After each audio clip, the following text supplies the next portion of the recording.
Hello everyone, this is your favorite Murtad live once again. And once again today we are going to do part 2 of our lovely live stream that we started last Saturday, the development of Sharia law and the influence of Talmud. And our chief guest is none other than Lloyd. Welcome Lloyd, praise Hey be to Lord. everyone, thank you for having me here. God bless everyone.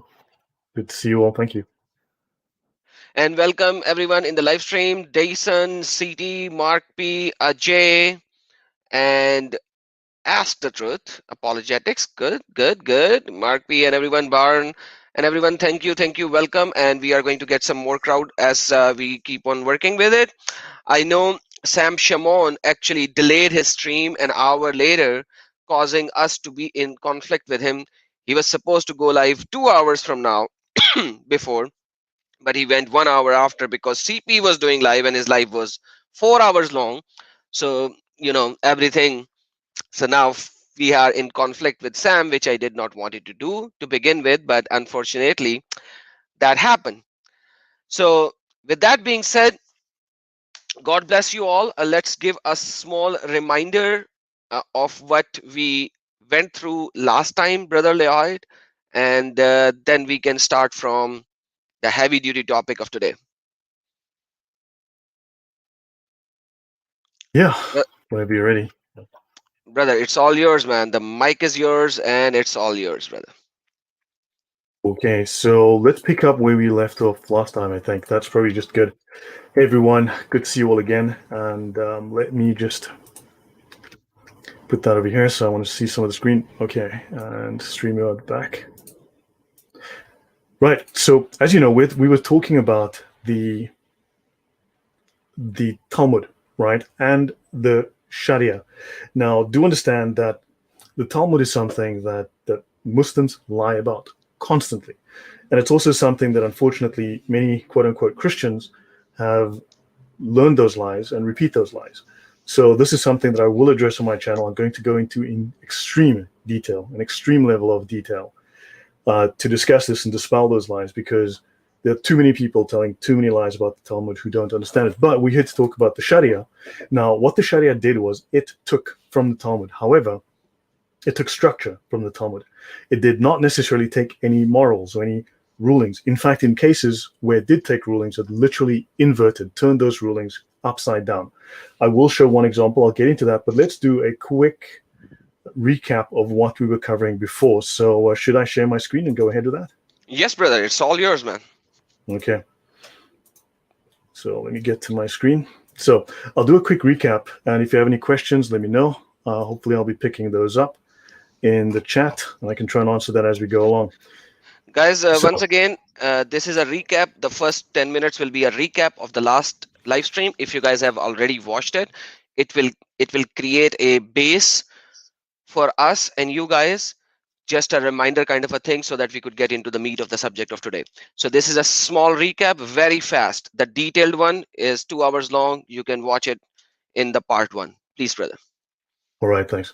So what we have is you've got this Islamic empire, which within 3 years of Muhammad's death invaded something like 23 countries. So within 3 years of Muhammad's death, the religion of peace, which only makes jihad when they're attacked, invaded 23 countries. Uh, yeah, sure. So this empire then expanded. It was now very difficult to create conformity across the empire. They realized they needed the same set of rules, the same set of laws, and religion was the easiest thing to bind them to a common set of rules and behaviors. Don't forget, within Islam, there is no separation between mosque and state. What you have is the state protects the religion. The state enforces and implements the religion. Separation of church and state is something that is only known to Western law, right? So they needed to come up with a common legal system, because within each area that they lived, within the various towns and villages and regions, they were implementing local law. This law might have been derived from Greek law. This law might have been derived from Roman law. This law may have come from, I don't know, customary practices like the pagan practices of the Arabs or whatever region they might have been in. And of course, so when someone traveled from place to place, this was leading to conflict. These people were behaving and thinking and believing differently. So the scholars realized they had to create some level of conformity. Hence, they needed a single Quran, a single message, and a single set of religious laws. And hence, they decided, because Sharia was created within Mesopotamia at the time, or Iraq as we know it today, the Jews had settled in, they'd established multiple very strong seminaries. So the Muslims copied what they did. And around the year 1150, they killed all the Jews to hide all the evidence. And there you go, Sharia, here you go. Right, so this is more or less what happened. So remember, the scholars state that the Muslim Ummah, the ulama, will never agree upon an error. So they all needed to agree on the same things, but it was clearly there were conflicts. So this was their means of creating conformity across the empire. They had to have an ijma. The ijma is the scholarly consensus. So they had to all effectively say the same things. Now, Muslims will tell you scholars don't agree. And according to the scholarly rulings, they do. On at least 75% of things, they are, because your four schools of fiqh are not separate religions. They cannot be seen as separate religions. So if someone says, I don't follow that school, well, that school is not a separate religion. It's still Islam. It's still Sunni Islam or whatever it might be. So there is a level of conformity, because you never mistake a Muslim for a Buddhist, right? Although they will pretend to be Christians quite often. So if there are any questions, drop them in the chat, just at name me. So we were So talking by about the the way, Sunnah. just to Yep. sorry, Yeah. brother, just to Go ahead. add to this point, as a Quran only Muslim, it's a myth. There cannot be no, there cannot be a single person who will be Quran only Muslim. Correct. Because if you are a Quran only Muslim, then Quran has so many contradictions in itself that it's impossible to comprehend Quran by just Quran itself. It has contradictions, and I've done many live streams on that. Even my yesterday's live stream, when in one location Quran is saying alcohol is a sign from Allah. The other Yes. location is do not drink alcohol when you are doing your prayer. And at the third location, which is the third last surah of Quran, which is Surah Al-Ma'idah, it says drinking alcohol is a satanic act. So from the miracle of Allah to satanic act, how do you reconcile that? Right? Then you And of come course, into in abrogation. paradise, the rivers are flowing with rivers of wine. Exactly. But like that's Allah. So you have to be dead for that. And then it comes to offering prayer. You can't offer prayer because Quran does not describe the five prayers, how many rakas in each prayer has to be, and etc, etc, how to perform wudu, and all of these things. What is jazya, how much is jazya, how much you need to ask people to give jazya, and all these rulings, the Yeah. basic rulings are not in Quran. So you have to go with Quran plus something, right? They say it is Quran plus the Sunnah, because Quran also says that, like I've shown last time as well, you obey your prophet and you have obeyed Allah. So to obey Allah, you have to obey prophet. So hence you have to go by the Sunnah as well. Now if you look at the Sunnah and the Quran, then who will correlate these two? Because there are Kitabus Sitta, and each kitab has so many different volumes of it. So you have good 100 plus books of the basic Kitabus Sitta as well. So some people devoted their lives to correlate these things 300 years after the death of Muhammad, where you do not even have the first Quran until then, you do not even have the Hadith books until then, and they got that and then they recollaborated it and created these Sharia, which are the essential laws to live your life, whether you are the governor or you are a person living under that governance. That's what Lloyd has given you in more technical terms. Please, Brother Lloyd. All right. Yeah. So we're talking now a little bit about, so I'll just pick up a little bit where I left off. But if there are any questions about some of the past episode, do let me know.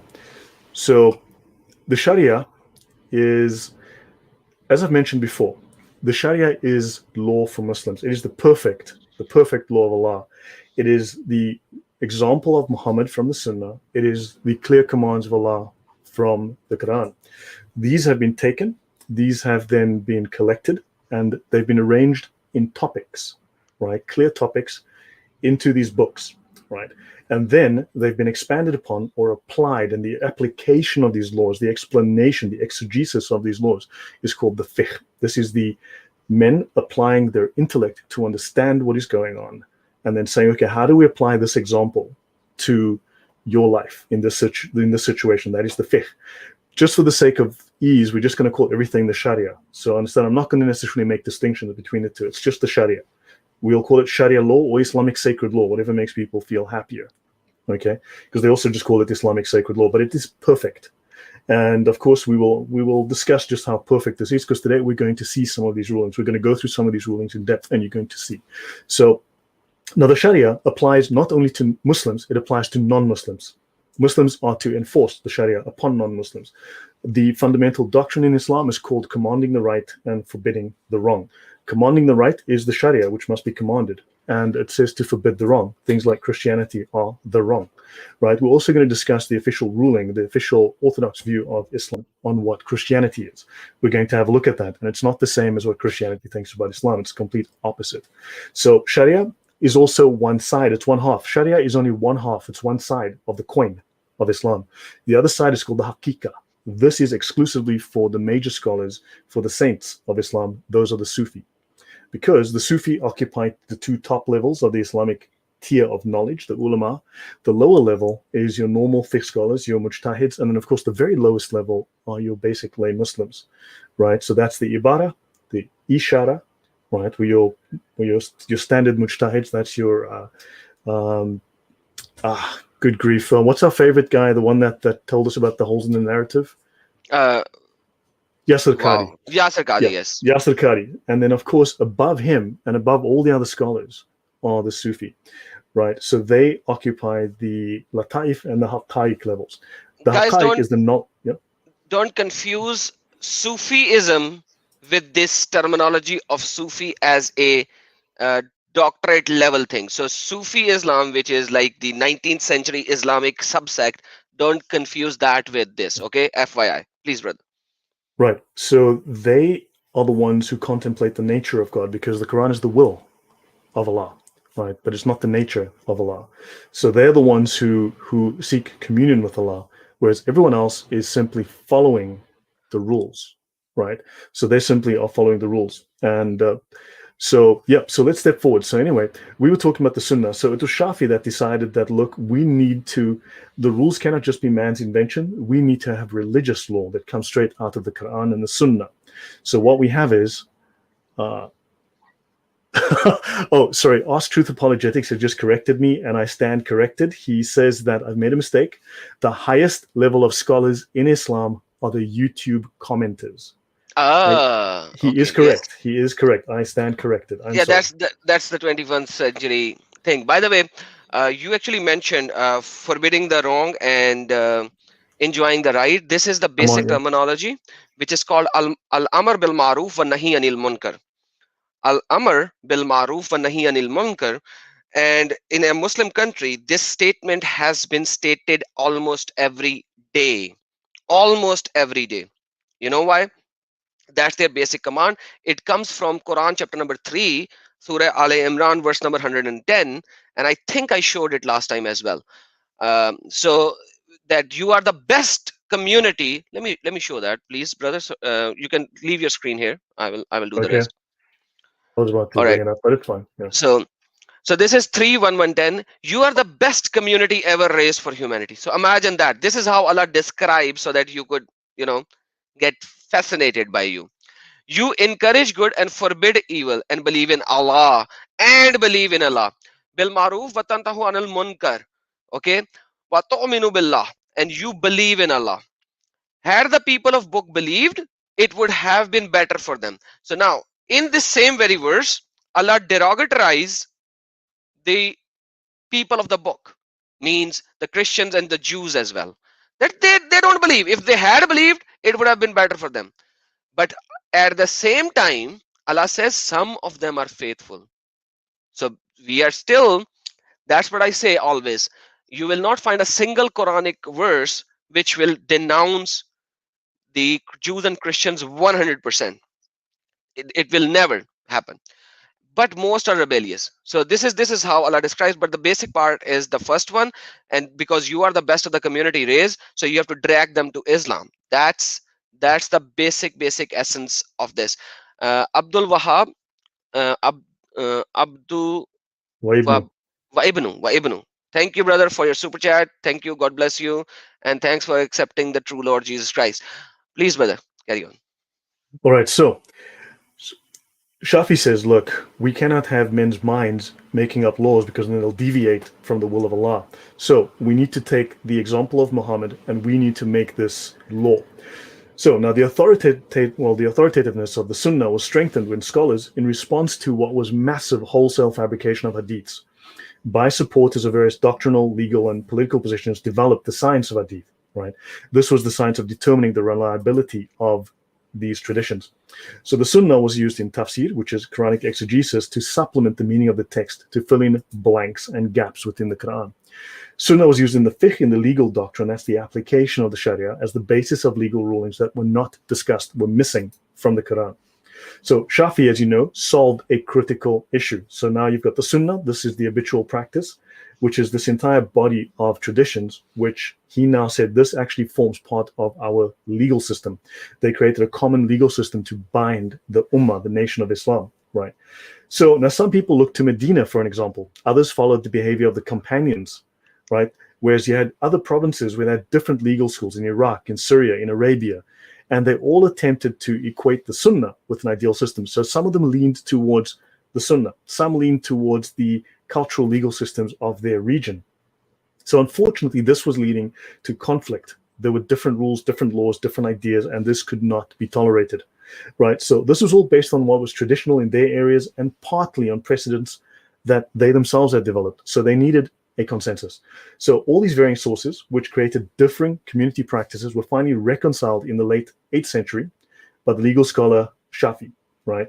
And he gave the Sunnah of Prophet Muhammad the same level of authority and effectively gave Muhammad the same level of authority as Allah, as we showed in the previous show. So now, from fiqh to fatwa, this is applied legal doctrine. So fatwa is a non-binding. So the fatwa that you see on Islam QA are non-binding. It's issued by a sheikh. However, the only binding fatwa are in the Sharia, right? So now these are non-binding legal opinions or rulings given by a recognized Islamic legal specialist in response to a question posed by an individual, by a judge, or a government. So a jurist, right, issuing fatwas is called a mufti, and the legal theory of fatwa was formulated in the classical text of the principles of jurisprudence, the usul al-fiqh. And all your binding opinions are in the Sharia. Okay, yeah, guys, please make jihad on the like button. Beat it until it turns blue, okay? Right, moving on. So now, your role of fatwas. So the classical institution of fatwa is similar to what is called jus respondendi in Roman law, and it's very similar to the responsa in Jewish law. A brief aside on Jewish law within the Talmud, because I know that people have no idea what's going on in Jewish law and within the Talmud, and I will tackle this starting Sunday on my channel with Ask. So responsa is someone makes a statement. They issue, it's called challenge response. I will say, God allows you to murder. The Talmud might say something like that. God allows you to murder people you don't like. The Talmud might bluntly make a statement like that. This is not a ruling. This is not even an opinion. It is a challenge. It's responsa. And then the scholars discuss, and you could find 300, 400, 500 paragraphs of debate and discussion. Of course, people who hate Jews, many Christians hate Jews, they will read that one line and go, gotcha. It's exactly the same way that Muslims read the Bible. They make gotchas out of single sentences. What they fail to read is the entire debate and discussion where they start to say, hold on, wait, the Bible says this, another scholar says, wait, you forgot this. And there's an incredible amount of discussion to come to an understanding of the law. That's all that happens within the Talmud. Moving on. Fatwas have played three important roles within the classical legal system of Islam: managing information about Islam by providing legal advice to Muslim populations and counseling them in matters of ritual and ethics, advising courts of law on fine points of Islamic law in response to queries from judges, and three, they must elaborate substantive Islamic law. So they have a genre of legal literature developed by these jurists who collect fatwas of prominent muftis and integrated them into books. Now, understand these books are detailed. They are all arranged in topical category. I will start to show you links in the description, please. Everything I'm using, you will find there. Notice also that your imam is not a priest. Priests are priests. Imams are lawyers. You need to understand this. Imams are lawyers. When you go to the mosque, that's a lawyer, not a priest. Okay. Now let's talk about our favorite guy, Yasir Qadi. So he's going to show us, for instance, within the law, how hadith abrogate hadith, but how hadith also abrogate Quran. So when Muslims are quoting Quran verses, these are, I'd say 99%, 98% of Quran verses are abrogated. All right, to all intents and purposes. The hadith are also abrogated by newer hadith, and the hadith also, for instance, 5 daily prayers, not in the Quran, in the hadith, for instance. How do you pray in the mosque? Not in the Quran, in the Sharia. So now there's a link to this book in the description box. This is apparently so without a doubt, the most thorough discussion of the topic of abrogation written in this area is this book, blah, blah, blah. And this is from the book, An Introduction to the Sciences of the Quran by Yasir Qadi. Let's continue. Now, Allah has the right to abrogate any command that originated from him, either in the Quran or through the tongue of his prophet. Notice Muhammad is the same authority. And this is from the work of Shafi that made Muhammad the same level of authority as Allah. Now, these possibilities together, okay, there are 4 logical scenarios of abrogation with regards to the sources of the nasik and the mansuk, the abrogating and the abrogated. The Quran abrogating the Quran, which happens, which we know of. The Quran abrogating the Sunnah, fine. But the Sunnah also abrogates the Quran. And then you have mutawatir hadith abrogating the Quran, but you don't only need a mutawatir hadith to abrogate the Quran. And then the Sunnah abrogates the Sunnah. So understand, when Muslims start, you can find anything that are totally contradictory within the Quran, within the Sunnah. You can argue literally both sides of any argument from the Islamic texts. Do you agree, Adam? Yes, and let me give you an example. Basically, if you look at Quran chapter number 4, verse number 24, which talks about the muta and the temporary marriages, according to the hadith of Muhammad, that verse is abrogated, because according to certain people who believes that Muhammad at the later time abrogated muta, but there are other hadiths which we see that Umar later abrogated the muta at his time by using some other thing. But once again, what I'm trying to say is simple, that a hadith which is a mutawatir means something which comes to you in tawatur. Okay, I still use the word tawatur. So uh, Don't too forget, many according to times. the scholars, there's probably only 1 to 5 mutawatir hadith in the entire millions of hadith that exist. True that. So, but like tawatur means that it is said so many times in so many narrators and etc. etc. I don't know how to write. A mutawatir hadith is something that must be believed by you as if you were there to witness it for yourself. And there is a narration of that is too huge, too humongous, right? So these two together becomes a mutawatir hadith. So yes, so this will actually even abrogate the Quranic verses, Yes. and we see that. At the same time, look, Quran actually talks about the timings of offering prayer, and it gives you only 3 timings to offer prayer, whereas a Muslim Sunni prayers offer 5 times a day, and they have different timings to offer different prayers. So now, if we go by the Quran, you have to do the salah 5 times, yet 3 timings are given. Where are the rest of the 2 timings? You have to go and look at the ahadith and stuff like that. So Right. there are so many things which Sharia as a fiqh gives you to do and implement. Please, brother. Right. Notice also that Sunni Muslims, Sunni comes from Sunnah. A Sunni is someone who follows the Sunnah. But the moment you start pointing out the Sunnah to a Sunni, he suddenly becomes a Quranist, a Quran only Muslim. Strange world. Right, let's continue with Yasir. So now we need to mention the ijma, right? So, yes, Yes. Mariana. Yeah, now indeed, Allah will not gather my ummah, right, or Muhammad's ummah upon deviation, and Allah's hand is over the Jatma, and whoever deviates, he deviates to the fire. So this is Jamia Tirmidhi, Hadith 2167. So let's look at the consensus. Allah's hand is over the group. Now, of course, scholars wonder, does this mean that Allah only has one hand? Is Allah deformed? So, signifying that the collectivity of the people of Islam are in Allah's fold. So, be also in Allah's shelter in the midst of them, and do not separate yourselves. In other words, collect as a group, Do not separate yourselves from the consensus of the collective of Muslims. This is from the world's most popular Sharia manual, The Reliance of the Traveler, the Umdat al-Salik. Whoever dissents from the ijma of the scholars departs to hell. Any sudden Quranic Muslim, he is going straight to hell. Meaning that whoever diverges from the overwhelming majority concerning what is lawful or unlawful, on which the community does not differ, has slipped off the path of guidance, and this will lead him to hell. This is the formal ruling from the Sharia, from the law of Allah, on what happens if a Muslim does not follow the Sunnah and does not follow the Sharia. So, B 7.6. Other than the four Sunni schools of jurisprudence, okay, the others do not necessarily play a role in scholarly consensus. So only the four schools count, right? Hanbali, Hanafi, Maliki, and Shafi. That there is a scholarly consensus on it being unlawful to follow rulings from schools other than those of the four imams. We've discussed this before, but I need to reiterate. Yeah, It go is back. otherwise, sorry, Please go yes? back. So this is the Sunni Islam. Because if you Yes. go to the Shia Islam, then you will have to accept Imam Jafar as-Sadiq. So, Sunni Islam does accept Jafari jurisprudence. but not It is to accepted. full extent, not to full extent. They True, just but in take terms some. of, yeah, but for instance, if you go to Al Azhar, they do accept it as a legitimate school of jurisprudence. Exactly. But anything that just to add to the viewers, anything that goes against these four schools, they reject it from Jafar.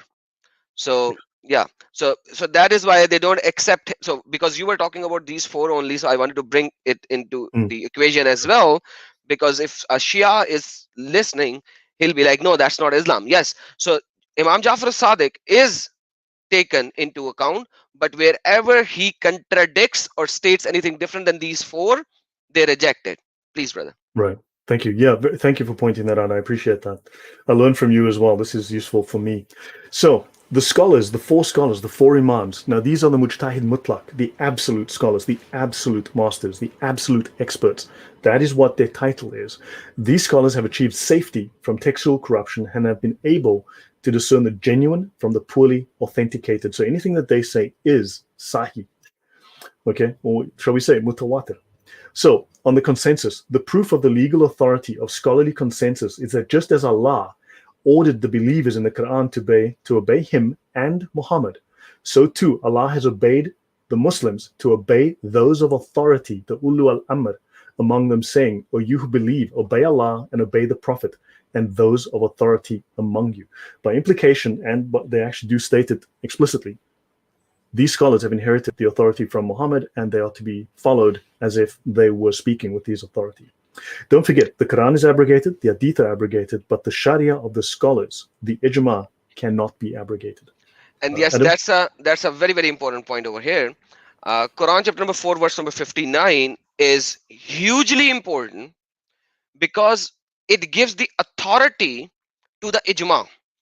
It gives the authority to the ijma. So now you have Allah, Muhammad, and the ijma of the scholars. So that is why without the scholarly consensus, without the tafsir, without the sharia, without the fiqh, there is no Islam, because Quran actually explicitly alludes to it. And that is why I say multiple times that these verses of Quran, which gives authority to these scholars, you will not find it before 300 years, after 300 years of the Muhammad's death. You won't find it. These kind of things are all there, man, because these people needed authority. So that's why you will. So where is the early Yep. Quran which has this? Like none. So that's the problem. And this is so scary. There you go, Quran 459. And those in authority among you. And I've done a stream in that as well. And if you disagree over things, refer it to Allah and Messenger if you believe in Allah. So these people in authority are referring you to Allah and Messenger. And the last, so this is how crazy this religion is to begin with.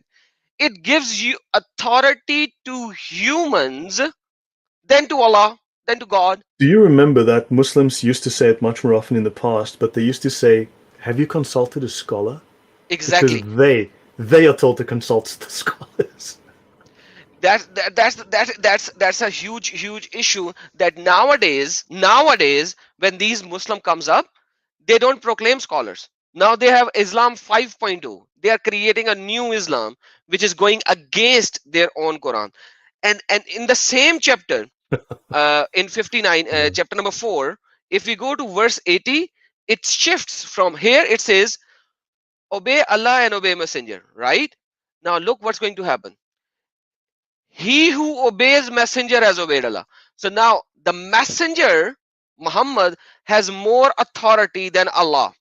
So do you understand the shift that is happening? So here, Allah and obey Messenger and obey an authority. Here suddenly it shifts. He who obeys Messenger has obeyed Allah. Flip. So Muhammad is on the equal level to Allah. So that is why the ahadiths are even abrogating the Quran. So that's you see where these things are moving out. It gets very, very interesting. So hold on, I actually want to show you something. Um, let me see. Just find a reference that.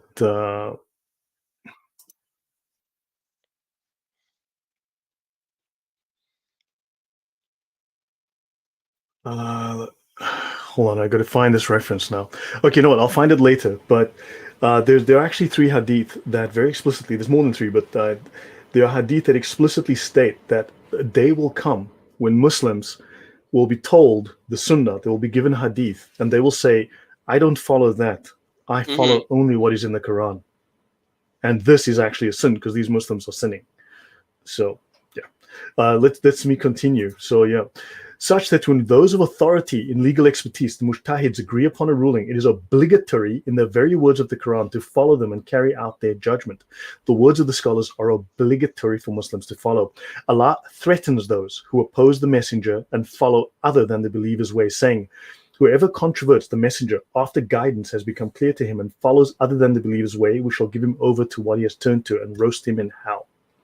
A second evidentiary aspect is that a ruling agreed upon by all the mujtahids in the Islamic community, the Ummah, is in fact the ruling of the community.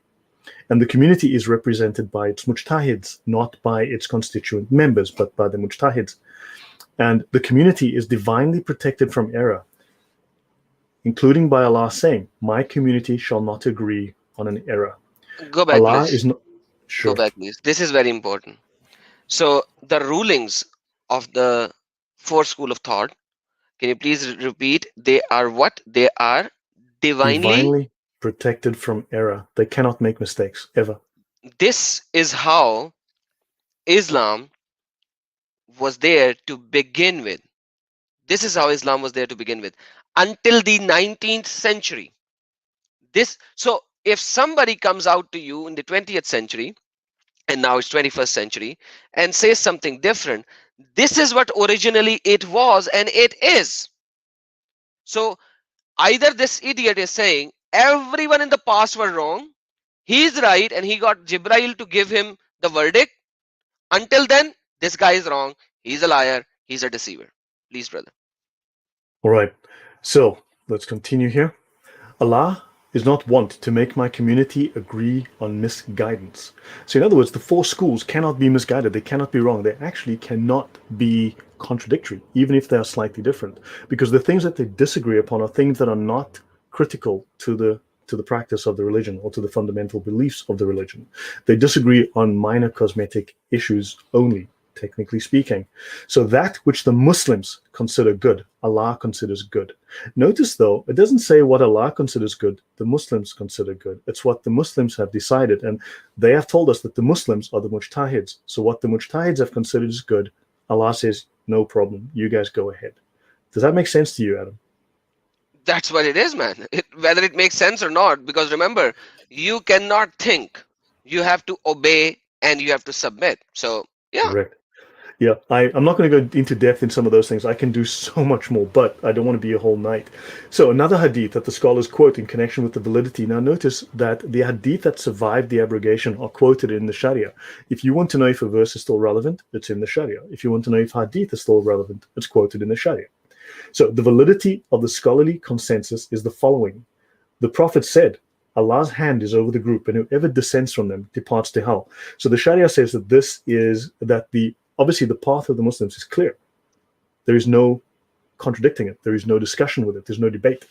So, meaning that whoever diverges from the overwhelming majority concerning what is lawful and what the community does not differ has slipped off the path of guidance, right? And he will be going to hell. So just a little bit, that's a little bit about the ijma. But now let's look at some of the Hebrew roots, okay, of Islam. I'm not going to do everything. This is not, but for instance, there were Christian merchants that were plying the trade routes of Arabia. So slight change of topic now. So the influence of midrashic and biblical sources has been traced in hundreds of Quranic passages, though discrepancies show that the Prophet had no first-hand knowledge of these texts. In particular, the fundamentals of Islamic faith and right, the religious duties known as the 5 pillars of Islam, have been traced by several scholars to Jewish, biblical, and Talmudic sources. Even the name Islam, meaning wholehearted submission to God, derives from a related Hebrew word used in scriptural and ritual exhortations to serve God wholeheartedly. So even the word Islam is derived ultimately from Hebrew and from Jewish practice. Now, understand, Islam did not copy the moral rulings of the Talmud. It copied the structure. I will get into some of that. I'll show you how they've literally inverted the laws, turned them upside down. So the Quranic Qalb Salim, whole heart, is found in Surahs 26:89, 37:48, 84, and it corresponds to the biblical Labab Salim in 1 Kings and in the Talmudic Modim prayer recited in Jewish worship.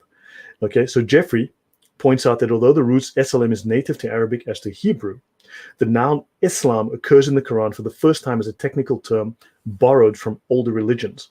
It comes from Christian Syriac term, meaning, which is Aramaic, devotion to God. Okay, but the Syriac term ultimately comes from the Hebrew salem, salam alaikum, Salam. right? Salam. As used precisely in this context in Jewish scripture and liturgy. So wholehearted acceptance of God. So the Leb Shalem of the psalmist, Muhammad in Islam. So this must be taken as, so the phrase, okay, anyway, but understand, so they are borrowings from, they've certainly stolen. Muhammad had no idea what he was doing, but he took whatever sounded good to him. Also, when people talk about Muhammad borrowed from Christianity, notice how much Gnostic. Now, I hate saying Gnostic Christians because Gnostic Christians are not Christians. They are anti-Christians. They are inversions of Christianity. I need to do shows on that to discuss that because that is, Gnostic Christianity is completely the inversion. But there are numerous Gnostic scriptures that Muhammad included, Gnostic stories, Gnostic ideas. So there's a lot of correlation. Certainly there's some contradictions where Muhammad altered them, but he stole a great deal from Gnosticism and applied it into Islam. Adam, you have a point to make? I'll just No, give you a moment. you are absolutely correct, and I've done multiple streams on that as well.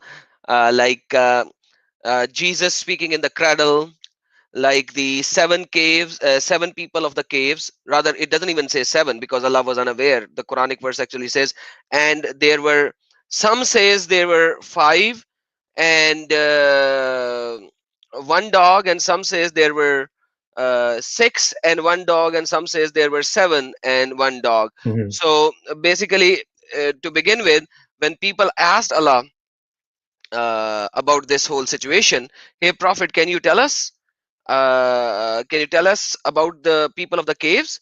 And that's what happened eventually. He didn't know, so he had to rely on that, and that's what is in Quran. And people of the cave story is running before Muhammad in the Gnostics. So there were so many stories like that. He took them, twisted them. He did. Yeah, well, that's something to discuss one day. So there are linguistic and conceptual parallels between the Quran and what is known as the Jewish Mikra. I'll get into some of these words as we go forward. So these are both divine revelation, and Muslims were living, especially when they invaded Iraq and the Sharia started to get developed, Islamic law was developed. What you had was a mixing of the two. They started borrowing from the Jewish scholars because they were living right next to multiple major Jewish seminaries. So Arabic was their mother tongue, but Jewish scholars in Muslim lands often wrote in Arabic because they lived in Arabia or they lived in Arabic countries, right? Or they translated their Hebrew writings into Arabic, right? Even when discussing the Jewish scriptures. So in the 10th century, there was a scholar who, Gaon, and of course they basically co-opted all of the material that he developed within his seminary, and then they just killed all of them and then just hid the evidence. In his treatise on the 70 hapax legomena of the Mikra, a Jew, right? This is one of the major Jewish scholars who ran the biggest seminary, the biggest Jewish seminary, right, in the region at the time.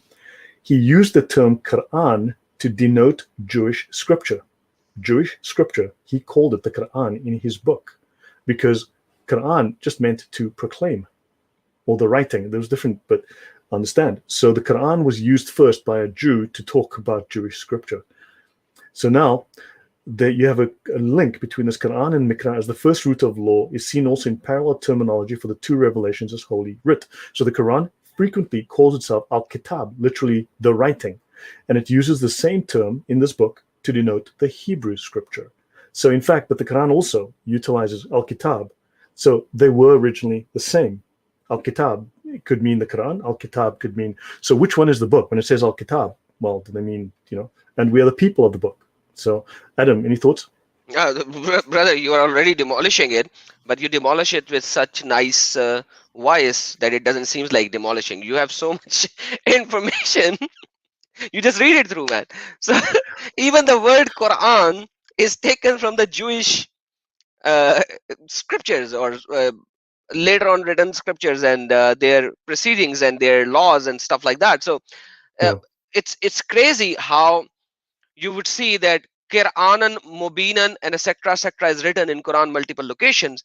And literally, if you just translate that word and say recitation, and not take it as the word, you will realize that wow, like, because that word has a meaning which means reading or recitation. That's just Yeah, crazy, you I know. believe there's even, we'll get to it, but it even means to proclaim. And as you know, to proclaim the good news, to proclaim so this was also a very Jewish sort of idea. So I'll continue. So now you've got these broken chains, right? These broken isnad chains. So the Sunnah came to mean the practice of the Prophet as the norm for establishing extra-Quranic legal rules, right? So this is rules outside of the Quran. So Muslim jurists began to trace these rules back to the Prophet. Okay, that's where you get these isnads, these chains of transmission, right? And they trace them as far as possible in supposed unbroken chains of tradition. However, And guys, is it me or Lloyd is disconnected? Somebody is disconnected. Oh, I think it's Lloyd. So I think he can join us back as soon as his internet gets back. So there is a problem on his side because I can hear my voice. Yes, Lloyd is DC for now. So guys, yes, while I'm here, let me show you what I was saying when before Lloyd's come back. Uh, so I was showing this. I was stating about this while Lloyd's can come back. So when, like, imagine Muhammad was such a copycat that he did not even knew that how many people were in the cave. He just heard that story and he proclaimed that story. Now that he proclaimed that story, what happened, was that people asked them, people asked Muhammad, hey Muhammad, how many people were in the cave? You know, and the verse from the Jibrail came to Muhammad. And imagine how did this verse from the Jibrail came to Muhammad? It says, they, i.e., people, will say there were three, the fourth was being the dog. They will say there were five, the sixth being a dog, guessing at the unseen. And they will say there were seven, and the eight of them was their dog. Say, O Muhammad. Now, say, O Muhammad. Now, Muhammad should say, hey, they were X many, and that was a dog. But you know what Muhammad said? My Lord is most knowing of their number. None knows them except a few. Okay, which few? You idiot.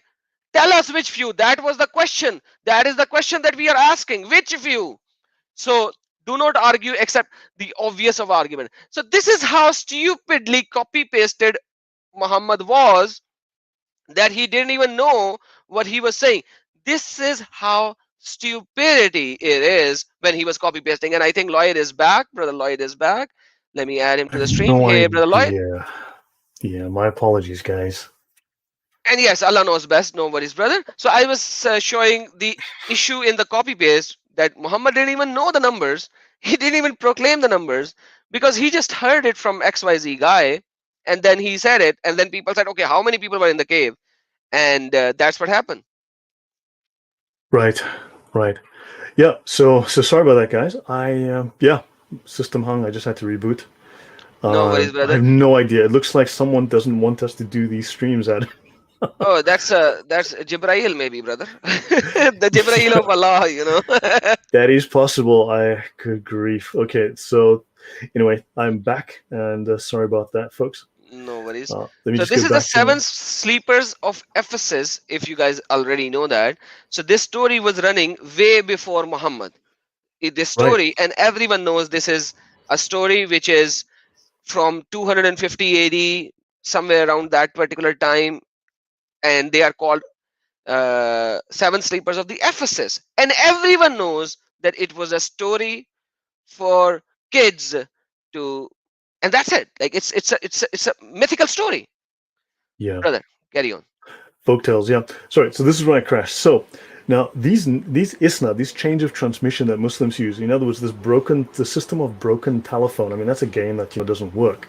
So they copied this from the Jews. So this was precisely what Talmudic sages had done with the Jewish oral law. The second century editors of the Mishnah had made a point of including a blanket chain of tradition all the way back to Moses. Pardon me. So the Jews had basically made chains of transmission back to their sources. And the Mujtahid said, well, hey, this is a great idea. Let's do the same. Let's just make it up as we go along. As I showed in the first video we did, the first session that we did, the scholars, Western scholars have studied this, said that most of these chains of transmissions are totally fabricated. Anyone could make them. So the principle is the same. They copied the idea of the chains of transmission from the Jews as well. Moving forward. So now, for instance, here's an example from the Talmud. Moses received the Torah from Sinai and transmitted it to Joshua, and Joshua to the elders, and the elders to the prophets, and the prophets transmitted it to the men of the great synagogue. And the tractate goes on to add further names of transmitters through the generation down to the redaction of the Mishnah. So this this concept was already there with the Jews, and they simply just borrowed it and said, hey, this is a great idea. Let's do the same thing. So Let's do the now copy moving. paste in the chain of narration.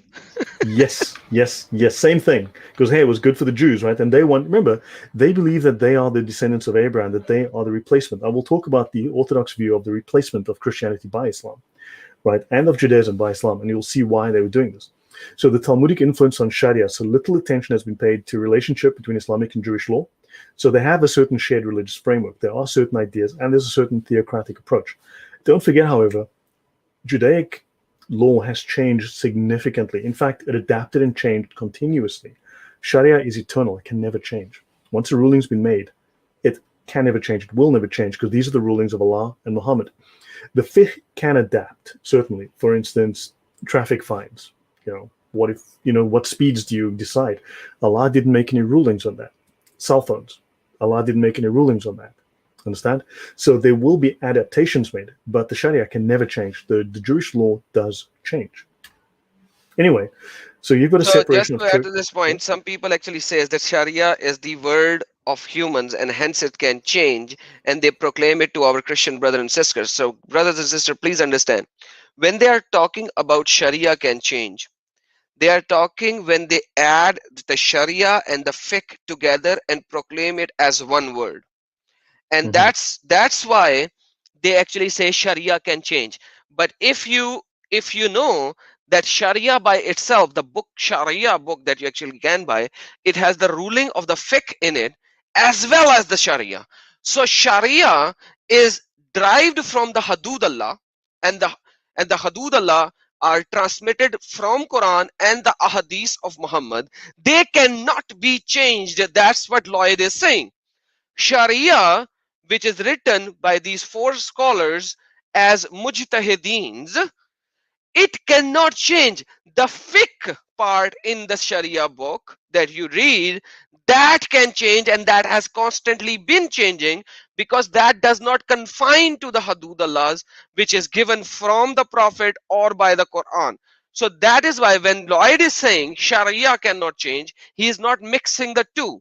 He has already described and explained there is a fiqh part and then there is a Sharia part. Common normal Muslims do not really know the difference between the fiqh and the Sharia. So the Sharia part cannot change. Please, brother. All right. Yeah. Um, Yeah, just give me a second. Let me do something here.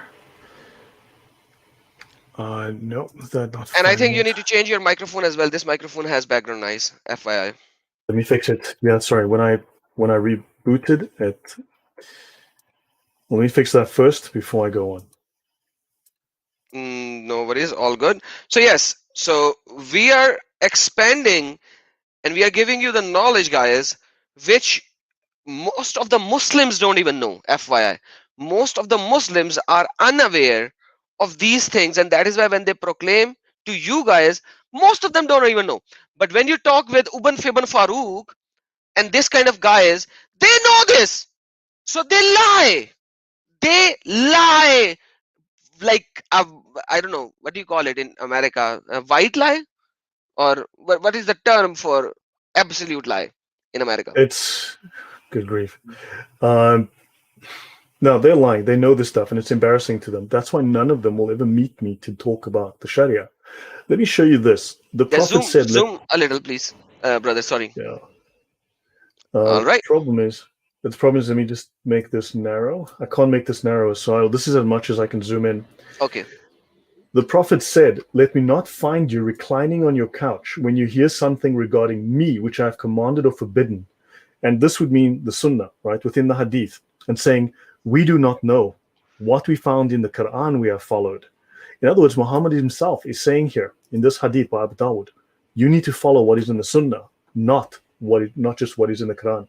He then says again, a Hadith will be conveyed to a man while he's reclining on his couch, and he says, "Between us and you is Allah's book. What we find in the Quran that is lawful, we consider lawful, and whatever we find that is unlawful, we consider unlawful." Okay. Indeed, whatever the messenger of Allah made unlawful, it is the same as what is in the Quran, as what Allah has made unlawful. So understand, in these hadith, it is made very, very clear that what Muhammad says is law. He may as well be Allah.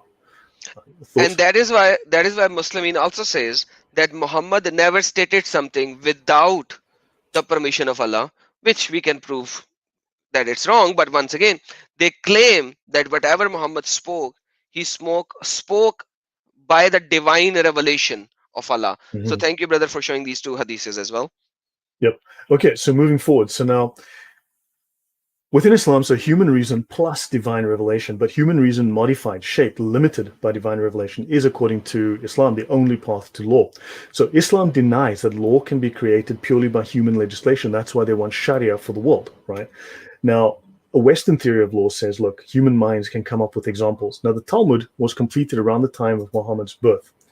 The Quran is not a comprehensive code of law. It is very limited. It has few legal provisions.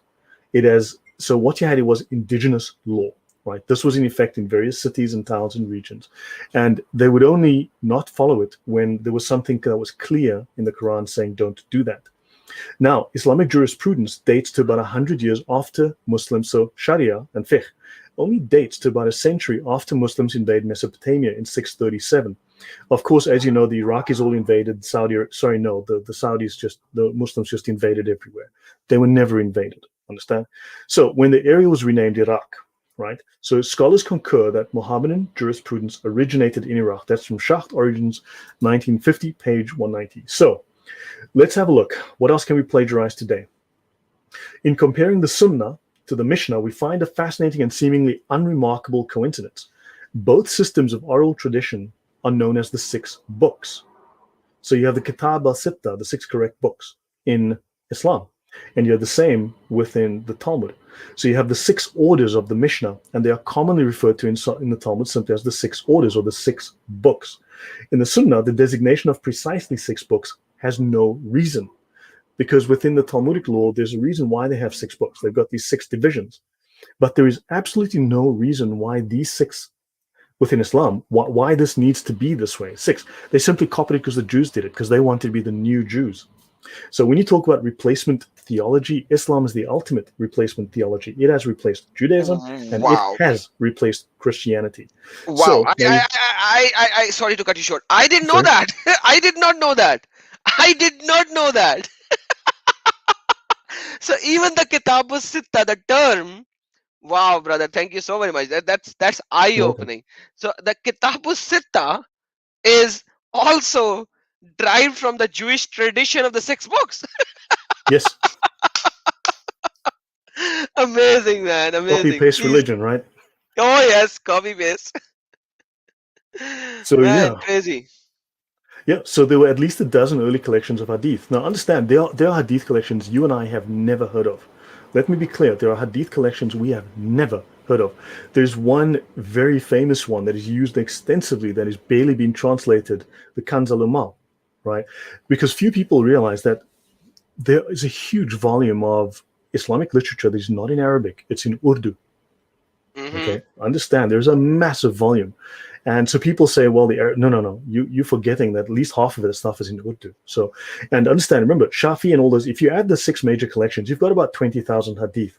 Don't forget, between those six first authors, they distilled about 2 million hadith to make 20,000. So roughly 1% of the hadith were considered authentic. 99%, Or nine thrown in the two garbage. yeah, 1,980,000 were considered false. That is crazy. They say, look, oh, Matthew says the sun rose at 4, and the other one says the sun rose at 4:15. Oh, these gospels are fake because look, they're contradictory. Well, literally 99% of the hadith are considered false, but Islam is legit, buddy, legit. So No, legit, no, man. stupid. Okay. So moving on, Iraq again. So there's the insistence on restricting the number six. Okay, this insistence on restricting the number to six books is found only in Eastern and not Western Islam. You're looking at Iraqi Islam, not Saudi Islam at the time, right? So in precisely the geographic region where 9th century Muslims were most likely to know about the Jewish Mishnah, because they were sitting right next to these major Jewish scholarly schools, there you've got this division into six books. Now, the scholar Goldziher rejects parallels between the Mishnah and Sunnah. Okay, and he calls this fable, but provides no reason. So that okay, let's skip that. That's not important now. So I want to go into a couple of things. I want to talk about a couple of Islamic rulings so you can see this is the law of remarriage. Okay, we're going to look at the Torah versus the Sharia, the Jewish law versus the Sharia. So it says here in the laws of marriage of Islam, the divorced wife is only remarried after another marriage. So if there's an irrevocable divorce, 3 talaqs, you've now irrevocably divorced her, she must marry another man and she has to have sex with him. Okay. He has to, okay. Only then he must divorce her, and then she can go back to her previous husband. When a free man has pronounced the threefold divorce, the divorced wife is unlawful for him to remarry until she has married another husband in a valid marriage and the new husband has copulated with her, which at Uh, minimum means that the head of his penis fully enters her vagina. yes. So for that, I have a video done long time ago. Yeah. This is called halala marriage, or the person who does this marriage is called. I'm shared the link. I Is do need to called let you know that the person that does this to the woman could be a boy who's 9 years old. It's legal. exactly In because fact, that's he the could be age. younger than 9. He could be younger, As long but it as is his penis is as standable. long as he can get it up and get it Yes. in, he Yes. can do this for her, even if he's a minor. Understand Exactly. this? Exactly. Because like there is nothing called minor. As long as he has the thing standing and he can taste the juice of the woman, that's how Yep. Yeah. Muhammad described it. That's in the Hidayah, Volume 1. It's disgusting. Yeah, it's in hadiths as well. I have shown that. I It's in have the given the Sharia. hadiths. Yeah. It's in the Uh, Sharia. Yeah. oh, and it's in the hadiths. Sharia, as like I said, Sharia is always taken from the hadiths and Quran. As long as he can taste the juice of the woman, he can. So now what I'm saying is that the this is the link, you can go and forward, but this actually goes against Deuteronomy chapter number 24. I was about to get to that. So let me Please, go brother. there quickly. So now if you look at Deuteronomy chapter 24, a man takes a wife and possesses her. She fails to please him because he finds something obnoxious, and he writes her a bill of divorcement, hands it to her, and sends her away. She leaves his house and becomes the wife of another man. Then this man rejects her, gives her a divorce. The first husband who divorced her shall not take her to wife again, since she has been defiled, for that would be abhorrent to the Lord. You must not bring sin upon the land. This is the Jewish law. Now, of course, too many Christians, and I need to emphasize this again, claim that Islam is disgusting. Yes, whatever, but so is the Talmud. This is the Talmudic law. If you have another one, please show it to me. I'd love to see it. Give me a clear reference. But this is the Jewish law. This is the exact opposite. Yes, it is the And exact opposite, and it is very bad. And by the way, Murtad ex-Muslim, it's called muhallal. The person who does that is called muhallal. The marriage is called halala marriage, and muhallal and halala marriage. So you can watch the live stream that I've done. I've shared the link in the live chat. And yes, it's absolutely opposite to the Talmudic law and to the, because it is in the Quran, Surah An-Nisa. It is in the Quran, Surah An-Nisa, that if you divorce a woman, she has to have effing tinkah zowja. He has to do the effing eh, after marriage to another person. And the hadiths are so clear that the person has to taste the juice of mhm, the other woman. That's like this juice. Imagine juice. The word is used juice or honey. That's how derogatorily it has been written. And I've shared the link to go in details. Please, brother. right, moving on. Right, so now I want to. Sorry, let me just fix this slide. My Mm, bad. I like Sorry, this car, man. Can I have it? sorry. No worries. So, The car was good, the man. car. Oh, this is what I owned when I lived in Dubai. Oh, you That fancy was man. no, that was many years ago. Unfortunately, I'm not in the same position today. So now let's talk Talmud versus Sharia. Refer to notes. Okay. So anywho, now let's have a look at some similarities. Okay, the Torah is known as the written law. It is also referred to by the Jews as the Qur'an. In Now the Quran was also known as the Qur'an, meaning to proclaim. The Korah, the Qur'an. Do I need to say Mm-hmm. anything, Adam? No, no. Now, the Jewish law is interpreted and expanded in the Talmud. Okay. Now, of course, Islamic law is interpreted and expanded in the Sharia. Now you've got the oral tradition, the Mishnah, which was also known as the Sunnah, and of course you've got the Islamic law known as the Sunnah. Sunnah. Sunnah Sunnah, versus Sunnah. Sunnah. Just a sheer coincidence, right? Just a coincidence, I'm Uh, sure. really? You've got the six books, okay? And you've got the six books, right? Then you've got the Hadith. Now, the S of the Jewish language, the Hebrew, is Arabized to ta in Arabic. So you have the Hiduth or the Hadath, right? Hidus, Hadath, which became Hadith Because there in is no Arabic. S sound in Arabic. There is no sa in Arabic. Yeah, So, and that is why when we talk about Urdu, you actually have a sa as well. So please. all right. So So some you've got the Hiduth, right, which became Hadith. Hiduth, Hadith, Hiduth, Hadith. No similarity whatsoever. Absolutely no similarities. Then you've got the Hakol, which is known as the Ijma, the consensus, right? Then you've got the Hekesh, which is the Qiyas. Then you've got the Halacha, the legal doctrine, the law of the Jews, right? The Jewish law, right?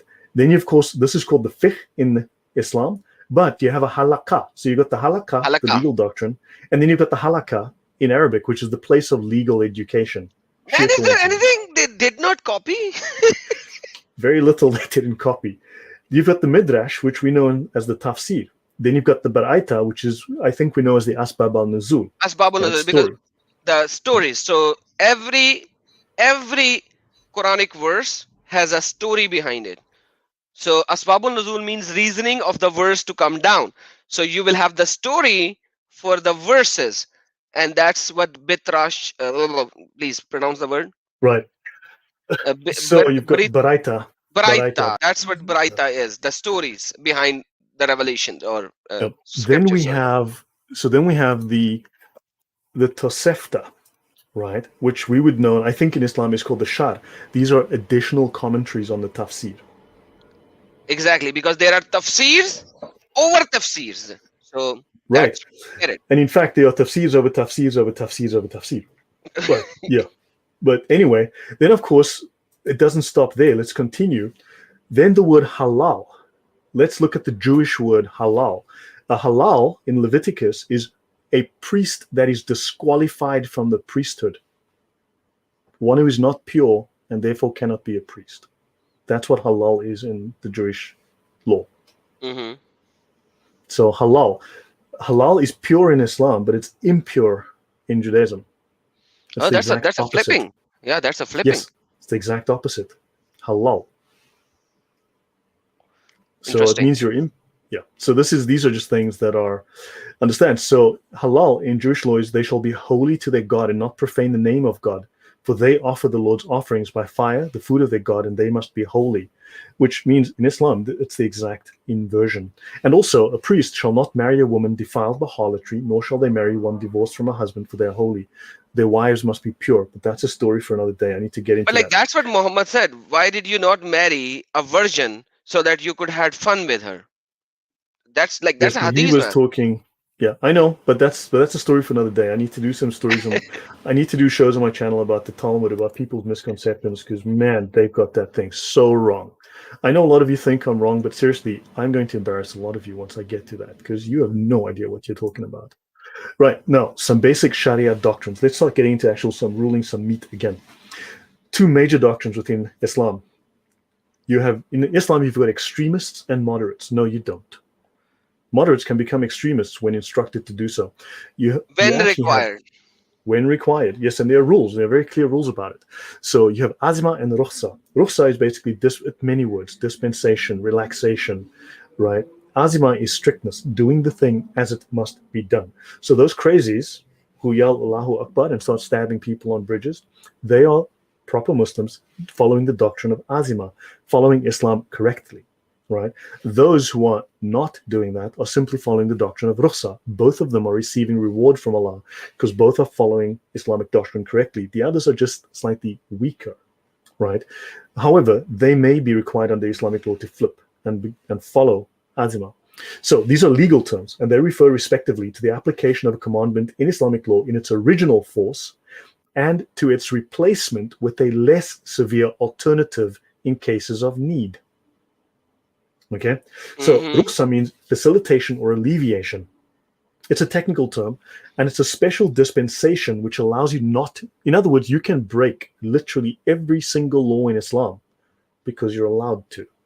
Okay, You, so yeah. yes, yes, yes, yes, yes. Because let me tell you why. Because if you do not do that, then Muhammad was a false prophet to begin with.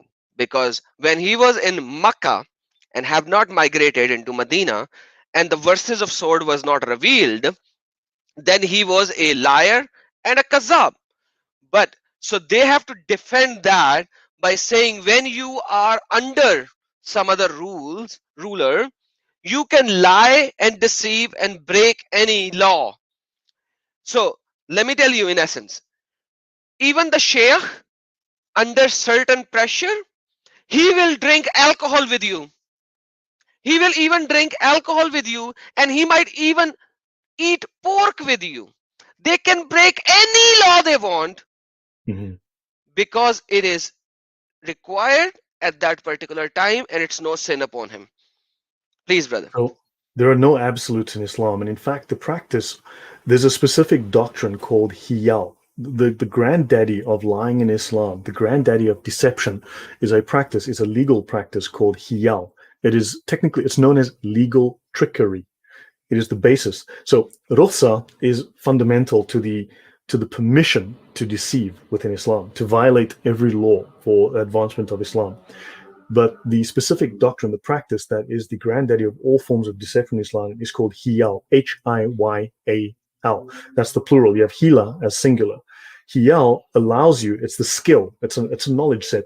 It was refined by the year 805. The first books on it had already been written and published, and there's about 800 techniques that they teach, which explain exactly how you can break any oath, any promise, any contract, right? So that Because you Muhammad violate. al Yep, sorry, yep. brother. Sorry to cut you short. Please Mm. finish your sentence first. No, so you can break any oath. So technically, you are obeying the letter of the contract, but you can break the spirit. Or anyway, you can break any contract, and it teaches you how to use verbal trickery, legal trickery, verbal sleight of mouth to break literally any contract, any oath, any agreement, any promise. Go on. Exactly. And it is so clear that Quran actually asked Muhammad to break his own promises at least 3 times. One time with his wives, that he did the promise that I will not do the effing with the slave woman. Second time with the mushrikeen, because according to the people, according to the hadiths, the mushrikeen first did that. But okay, if they did that, what gives you the right to do that? Allah said you can break it.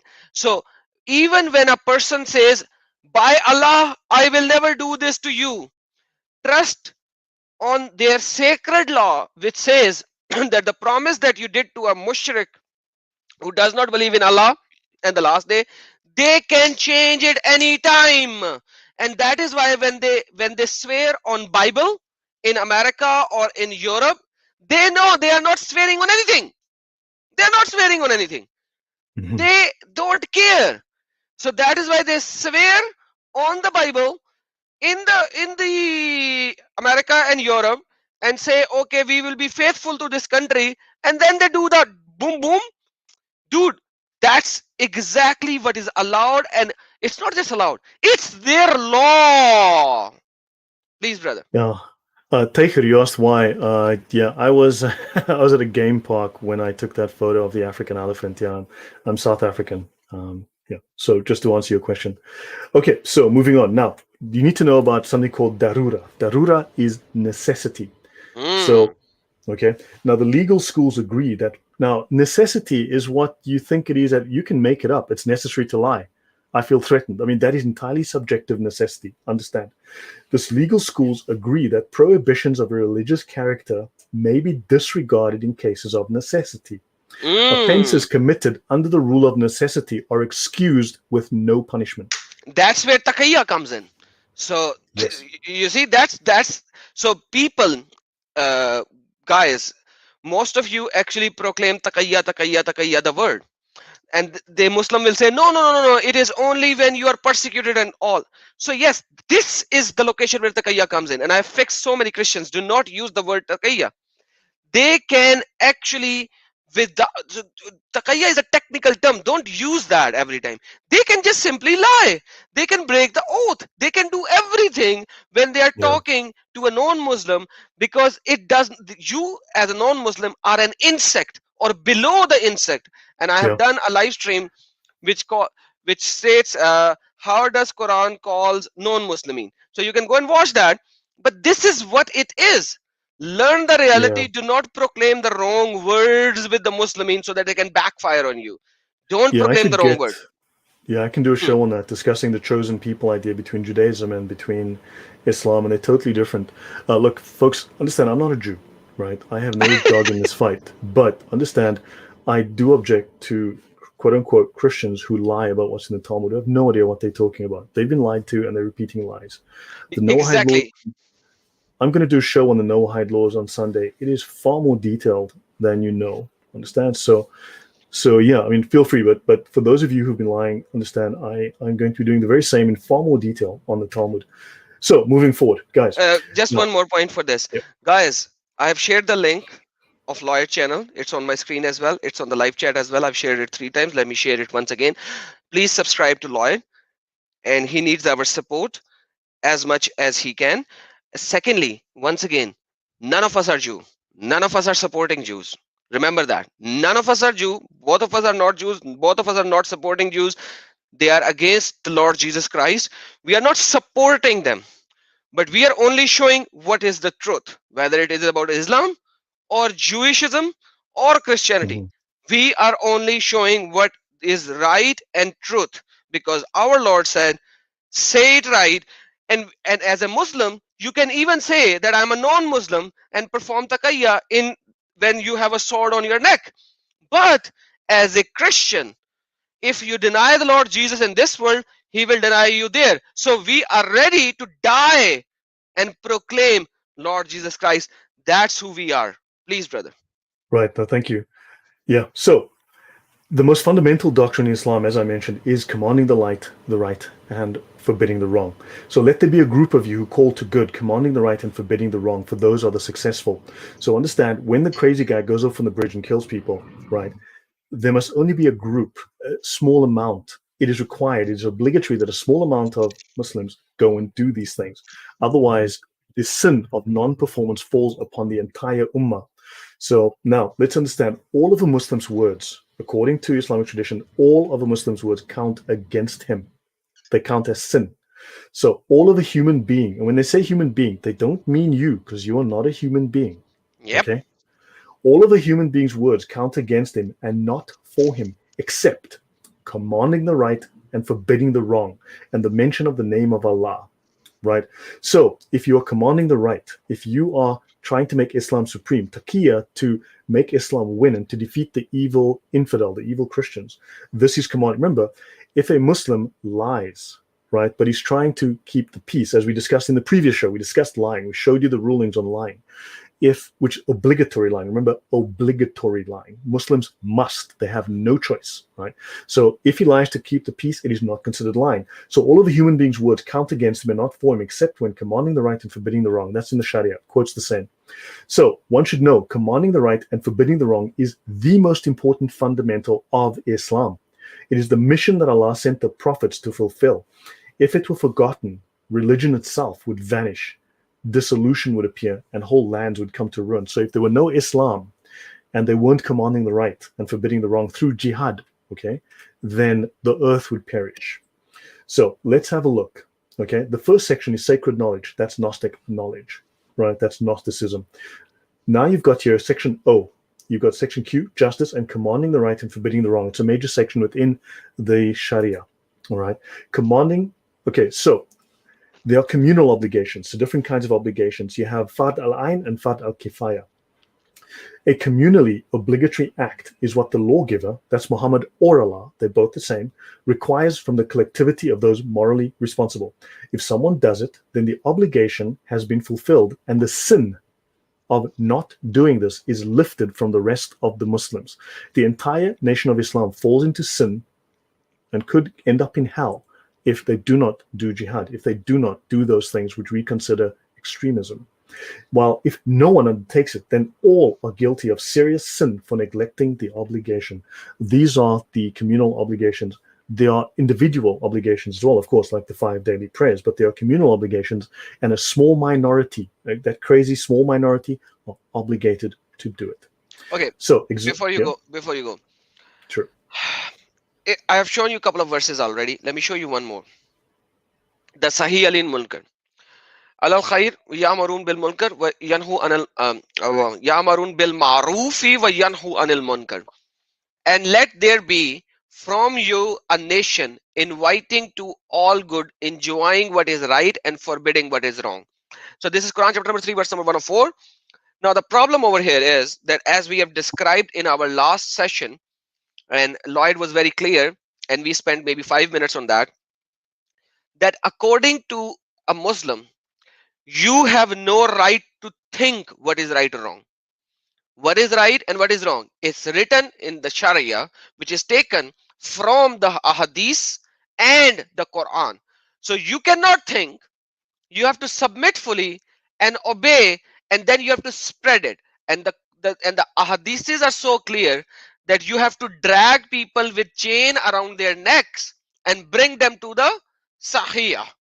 Okay, and this is Quran, and that's what our brother Lloyd is showing you. Please, brother, you Right. like what I'm saying is that my brother Lloyd over here is not saying anything which is in Sharia, which is cannot be correlated to Quran and Hadith, because Sharia is all about Quran and Hadith. Please, brother. Right. So, commanding the right, forbidding the wrong. So let's have a look at what is this fundamental, the major doctrine, the most important doctrine of Islam. Jihad is a subset of commanding the right and forbidding the wrong. Okay, jihad's a subset of that. Let's have a look. It is a communal obligation, and there are levels of performance. Censure means, well, you could think of it maybe as punishment, but let's have a look.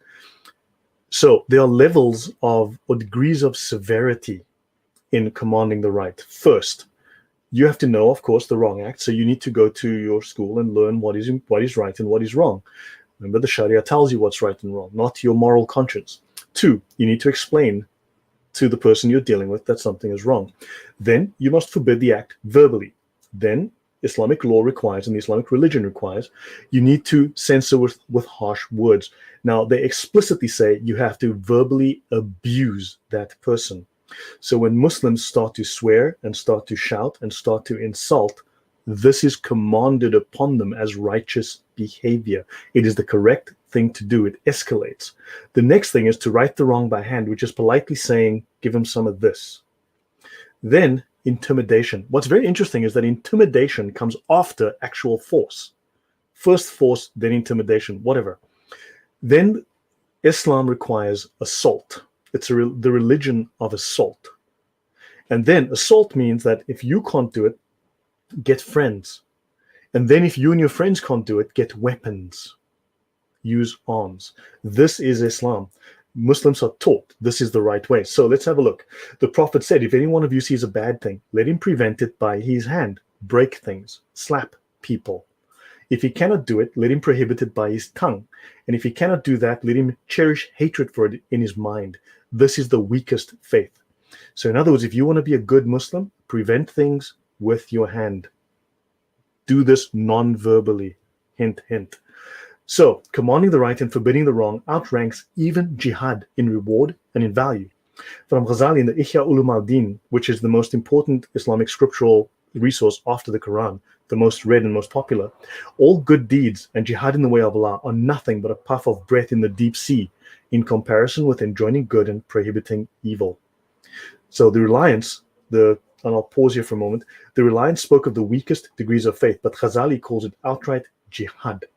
Okay, so the jihads of your hands, you see, the scholars have translated this very politely as do use your hand, but Ghazali, the most important scholar in all of Islam after Muhammad himself, even more so than the four Imams, he calls it the jihad of your hands and the jihad of your tongue and the jihad of your heart.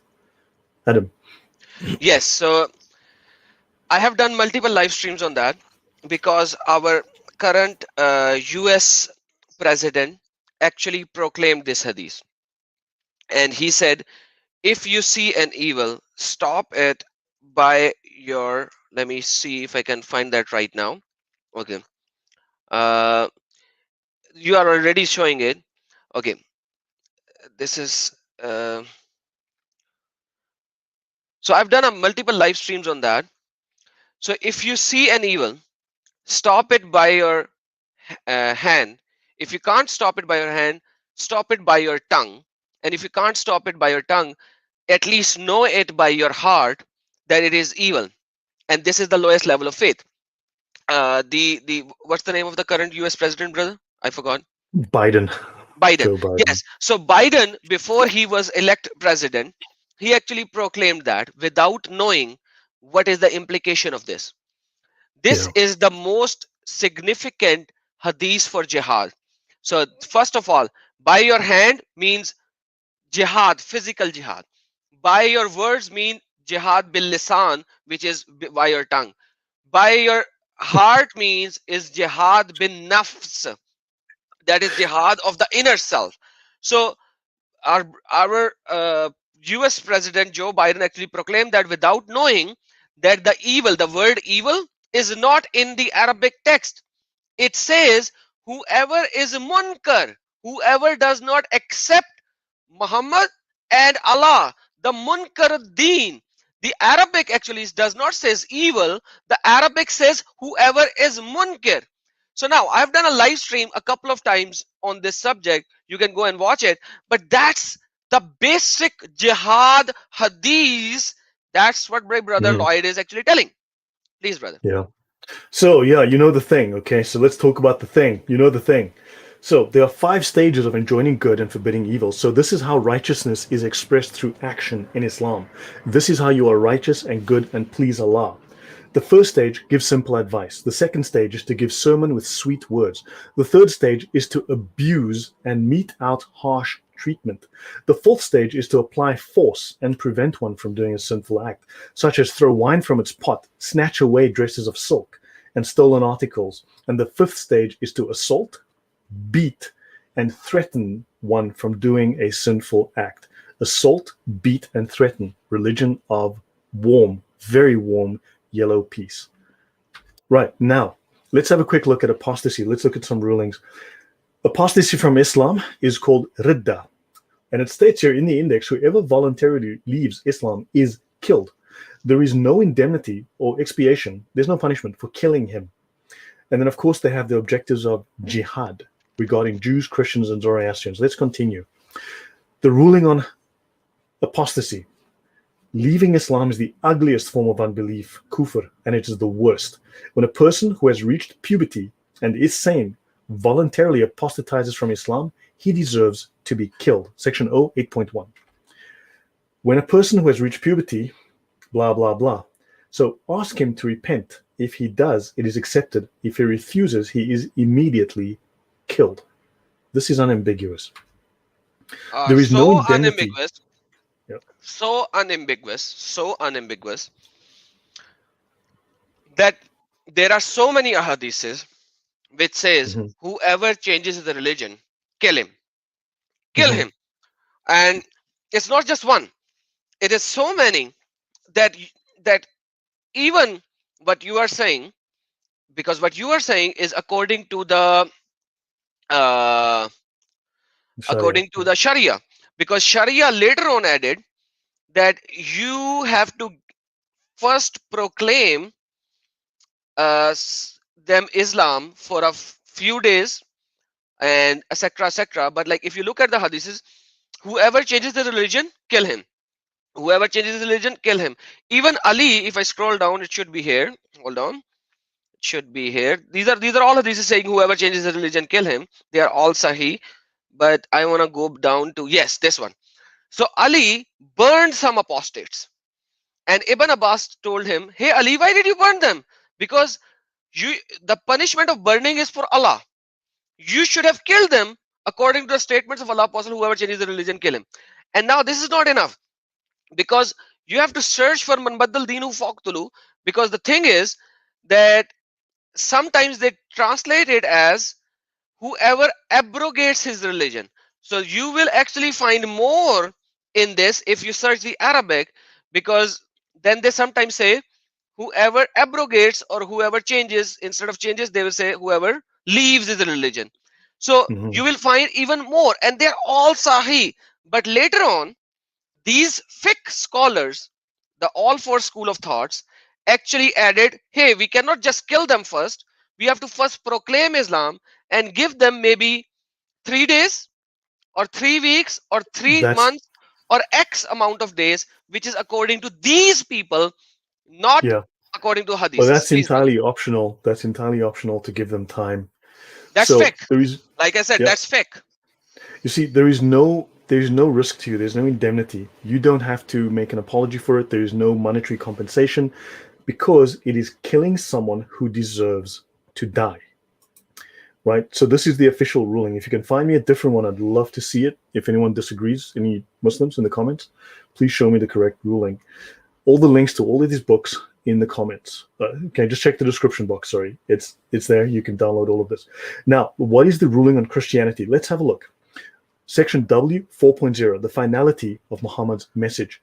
This section has been translated to clarify possible confusions among Muslims as to Islam's place among world religions. Previously revealed religions were valid in their own eras, but were abrogated by the universal message of Islam, as is attested by many verses of the Quran.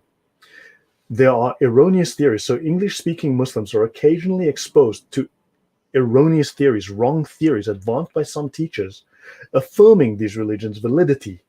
Now, this is the story where the Quran affirms the Bible. Understand? According to the Hmm, Sharia, that is crap. Excuse my French. exactly. So understand the Sharia takes precedence over logic, reason, facts, reality. The Sharia sits above all of those. So there are erroneous theories affirming these religions' validity, but denying or not mentioning their abrogation, or that it is unbelief, it is kufr, to hold that the remnant cults,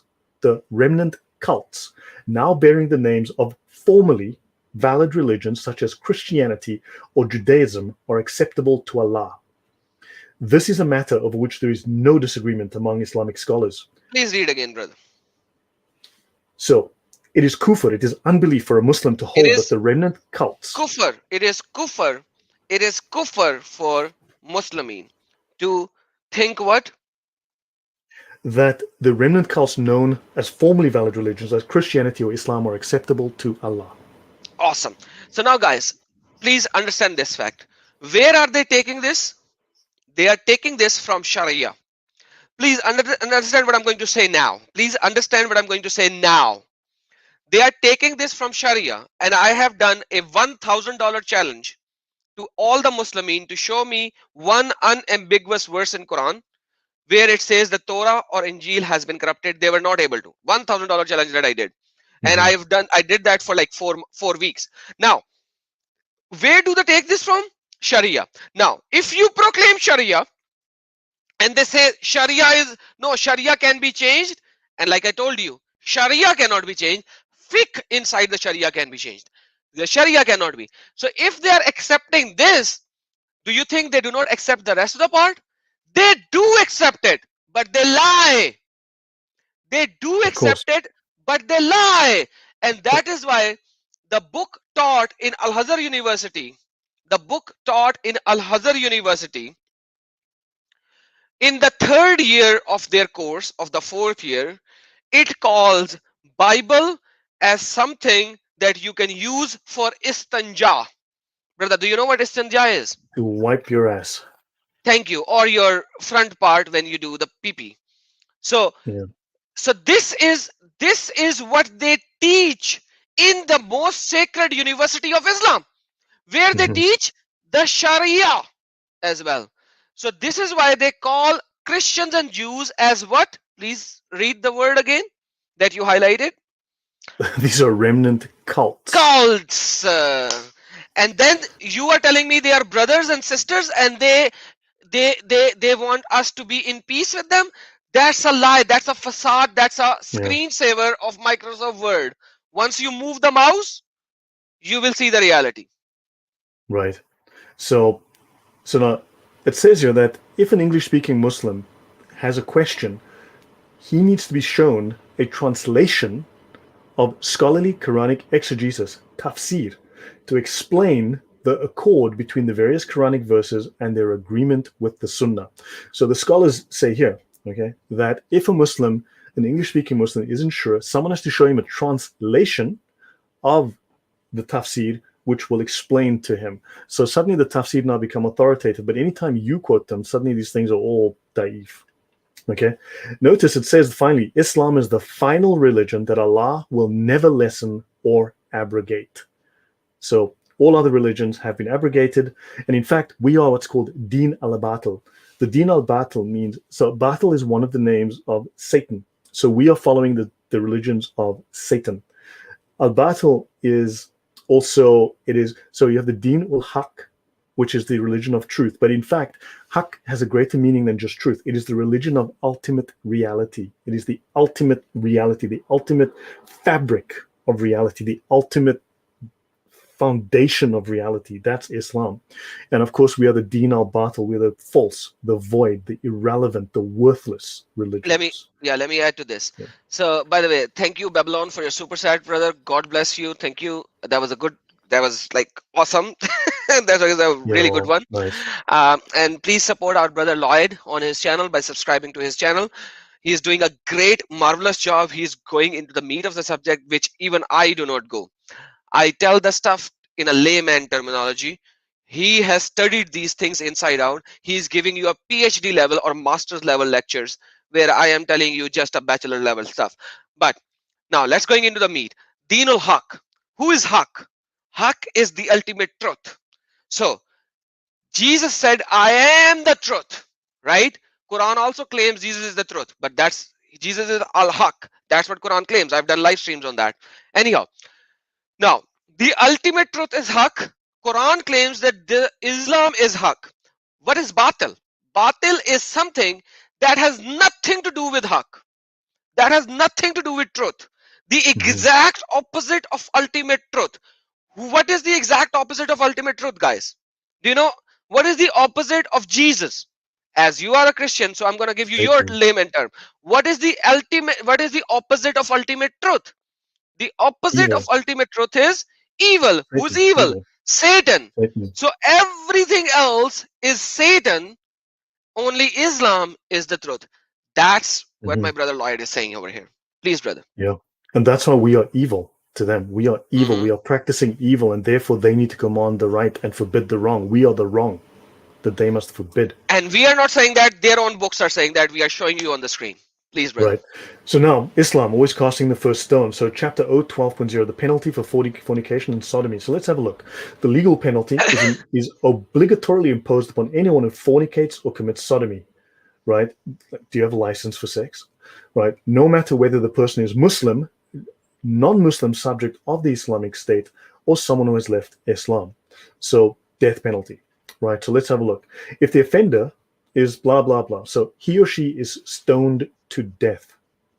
This is why it still happens. Okay?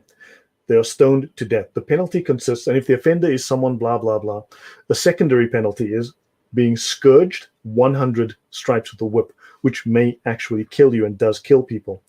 So if the penalty is stoning and it's a pregnant woman is not stoned until she gives birth and the child can suffice with the milk of another woman, then you can stone her to death. This is Okay, the rule. so Yeah. let me add some certain things over here. These three rulings, these three rulings, after the consensus, actually added to 1, 2, and 3 in this way. And brother Lloyd, you can definitely disagree with me. But after Mhm. the consensus, the later on, they came into these 1, 2, 3, because these rulings are part of Sharia, but then the fiqh comes in and which defines them in a different chain. If you are a married person, then you will be stoned to death if you do adultery. Okay. If you are not a married person and you do adultery, then you will have 100, what do you call it, hunters Stripes, or lashes, stripes lashes, slash lashes, lashes. right? And in that you can very well die, but you will be given 100 of them with the full force. Now the Mhm. third part is, very, very important. Okay. Because what happened was that a woman came to Muhammad. This is a hadith, and I've shown that multiple times in Quran. A woman, multiple time in my live streams. Um, a woman came to Muhammad and she said, "Hey Muhammad, I have committed adultery, but I am pregnant." Muhammad said, "Okay, go back and come back when you actually give birth to the child." Woman went back, came back after she had a child in her hand. Muhammad said, "Okay, does this child has anybody else to feed?" She's like, "No, I'm breastfeeding this child." And Muhammad said, "Okay, go back, come back to me when this child is able to walk and eat of his own." So she comes back after 2.5 years. She comes back and she said, "Okay, Muhammad, now I'm here again. What should I do?" Muhammad said, "Okay, stone her to death." Now imagine what is happening over here. This whole hadith has been taken into consideration to make the Sharia implementation. And this hadith has been transmitted by 7 different ways, 7 different chain of narration, or 8 different chain of narration. Because this was done when Muhammad was sitting in the pulpit and multiple people were around him, and she is coming to him as getting the verdict in the Medina, Mhm. right? When Muhammad is having a pulpit. Okay, so multiple chain of narrators proclaim this hadith, and this is such a often spoken hadith. And you know what Muslim says? Muhammad wanted this woman not to come and proclaim his word. Stupidity! If Muhammad did not wanted her to proclaim her word, Muhammad should have said, "Woman, go, you are forgiven," just like Jesus said. Just like Jesus Right. said, whoever whoever has never sinned can throw the first stone. And then when everyone left, Muhammad said, "Woman, you are forgiven. Sin no more." But Muhammad did He not did do not. that. Muhammad did not do that. Muhammad did not do that. So that's what my brother is saying over here. I am just correlating these things to the hadiths for my Muslim viewers who will come later in the description and comments and say this or that or that. Everything in the Sharia has a linkage to the Sahih authentic hadith with reference to the Mhm. Quran and the chains. Nothing is out of it. Please, Yep. brother. So now let's talk about, so as we're winding down, so I'll start winding down and finishing. So guys, Quran 65:4, Muslims love to simply just deny this. So let's look at the official Islamic, the Sunni Islamic ruling on the waiting period on 65:4. So let's have a look. A waiting period is obligatory for a woman divorced after intercourse, okay? A woman divorced after intercourse, whether the husband and the wife are prepubescent or they have reached puberty, or one of them has reached puberty and one has not reached puberty. Intercourse means copulation. This is the perfect law of Allah, the perfect law of Muhammad. And it says here, do I need to repeat this? Is this clear to everyone? Islam explicitly allows prepubescent sex. There is no age limit assigned in Islam. None. For that, I have done another live stream. I've done another live stream on that, and I'm sharing the link over there. Every tafsir writer agrees to it. Every tafsir writer Yeah. agrees to it, because Yeah. the waiting period can only happen if you have intercourse. If you haven't had intercourse, then the waiting period is not required according to Quran chapter number 33 verse number 49. So In the if you Sharia have as not, well. yes, if you have not have intercourse, then the waiting period is not required. I just shared the live stream link for everyone to watch later. Now, even now, even now, brother, can I divert and play a 2 minutes video if you don't mind? Let me just finish this slide, and then if that's okay, or Okay, okay, should you yes, want yes, to yes, continue? please. No, please. Yeah, I just wanna play 2 minute video on this sure. particular part. But once you No, are no, fine. done on that part, So okay, so now here's another ruling. Look, to do a discussion on marital sex with prepubescent girls in Islam would itself be an entire show, and I have done a 2 hour show on this subject. Okay, and I will do it again. But that itself is a subject from at least 90 minutes. Notice this ruling: a husband who accuses his wife of adultery is disciplined when adultery is impossible, such as when the person accused, his wife, is a mere infant. Islam defines infant as a girl less than 1 year old, a mm-hmm. baby, a baby. Okay, infant is defined as up to 1 year old. So if a man accuses his wife of sleeping with other men, he is actually, the judge will fine or punish him because she could not have initiated the adultery. Someone else must have done that to her because she was too young to do it herself. So understand, infant. What does, this is disgusting. And I have one more question to finish my slide here. So understand, this is Islamic law. There's plenty of rulings like this, right? And now I want to ask you guys, this is a very serious question because this annoys me, and I've been having discussions for the last few days. If the very same act, which is now supposedly present in the Talmud, okay, in Talmudic law, that's apparently the story, if it is evil, if it is vile, if it is disgusting, as Muslims happily tell us that in the Talmud, even Christians will say this, right? But Muslims will tell us that this is disgusting. Why is Islam perfect, holy, and pure if it does the exact same thing? Islam allows and it does the precise same thing. Judaism is evil because it does this. Islam is pure, holy, perfect because it does the very same thing. For those Muslims listening, please give me your lies and your excuses in the comments below. Awesome. So Thanks. I'll stop there for now. I have sent another video, which is sexual Okay. moralities and Islamic studies. And in this video, I have used uh, the Prophet Abu Lay and uh, Bahishti Zever, which is in English, it is called, what is it called in English, brother? Uh, That's a good question. heavenly Oh ornament. yes, the heavenly ornaments. Yes, sorry. Yeah, Heavenly I ornament. wasn't. Yeah, Yeah, the heavenly ornaments. the Disgusting. Arabic Oh, terminology is Bahishti Zever, and I've used yes. heavenly ornament by Yeah. the. So you please watch this. It's very important for you to watch to get the full comprehensive knowledge of this. But right now, let me play. Even Mimi Hijab is bound to state this. Check this out, guys. If you look just at the Quran, you will get the indication that you can have sexual intercourse with a 5-year-old. If you just read the Quran, it is halal. It would be halal to have sexual intercourse with a 5-year-old. And the ones who had never been pubescent before. So you see what he said, right? You see what he said. if we look at the Quran, and I've done a live stream, I've sent you the link for that as well. If we look at the Quran, you will find it that you can actually have it pre-pubescent.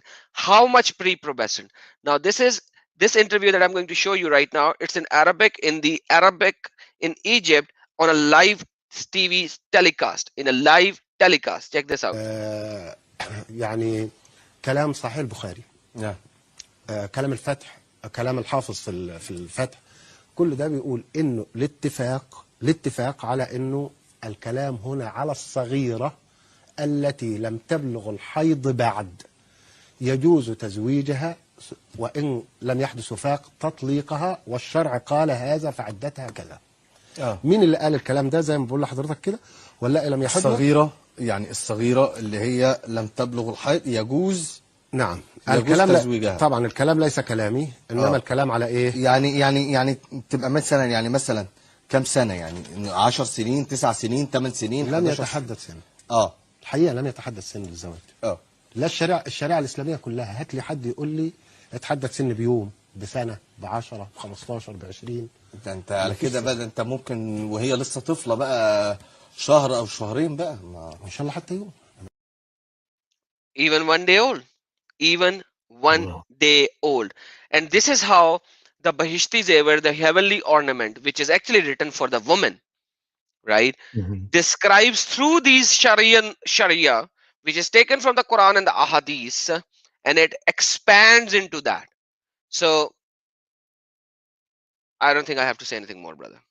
Man, this is just shocking. So moving forward, so let's finish up. So guys, I want to introduce you to the Hidayah. This is the Hanafi Sharia manual. Okay, 4 volumes, nearly 2,700 pages. Yes, he did, 1 day old. So you can read plenty. The Hidayah is a gold mine. The thefts which occasion amputation, on the manner of cutting off the limb of a thief. If you ever wanted to know, you can go and get 20 pages of information on how exactly to cut off and when to cut off. On the manner of waging war, of plunder, and the division thereof. Piracy, in other words. Okay, then you have the conquest of infidels, of tithes and tributes, on jizya, and the laws concerning apostates. This is a very, very detailed manual, much more so than the Reliance of the Traveler, which is a compendium. It's like a 1-volume compendium. This is 4 volumes with thousands of pages. So let's have a look. Jizya and the Quran. Okay, so now you've got jizya, right? So fight against those who've been given the scriptures, Jews and the Christians, and they forbid not what Allah has forbidden. Okay, and they must be brought low, abased. Okay, they must be humiliated. Let's have a look and see what the Hidayah says. Hey, brother, hold on, please. Please hold on. Sorry, the people are still stuck to that particular point. Okay. Guys, can you please go back to the one slide back, please? One slide back, where you talked about Hanafi school, Hadaya. Okay, guys, I'm sharing the link again. Guys, Imam Ashraf Ali Thanvi is a Hanafi, right? He extracted Hanafi scholar Imam Abu Hanifa, that my brother Lloyd is actually going to explain even further on the Jazia point. He expanded on Imam Abu Hanifa and his statements of the Sharia manual, okay, which is in Hadaya. And then he wrote this.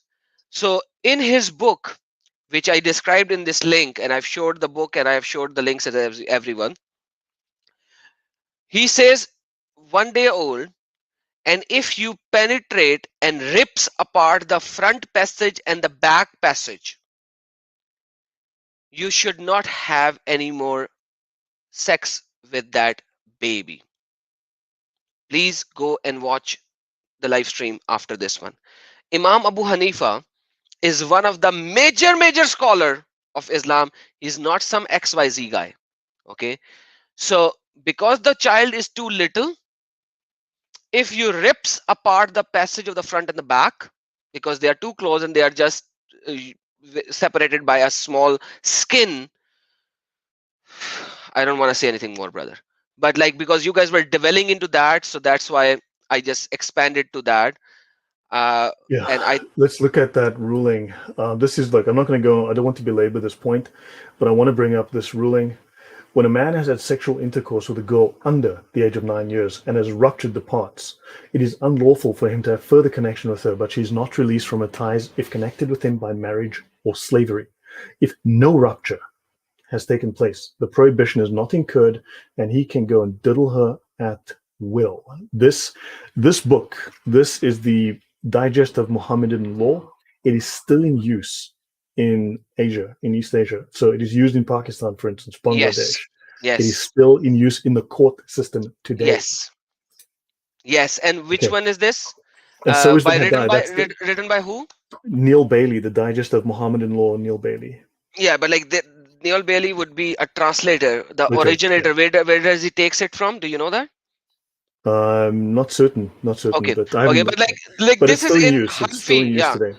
This is an Hadaya, anyways, guys. This is an Hadaya by this. So let's move on Yeah. from this topic. Let's Yeah. go into So Jizya, which is also a let's look at the very jizya. big topic. So jizya is known as capitation tax. Now you know what decapitation is. If you don't pay the capitation tax, you will be decapitated. So capitation tax is a species of punishment. Muslims love to tell you, don't you pay tax? Hello, it's just tax. Hello. So capitation tax is a species of punishment.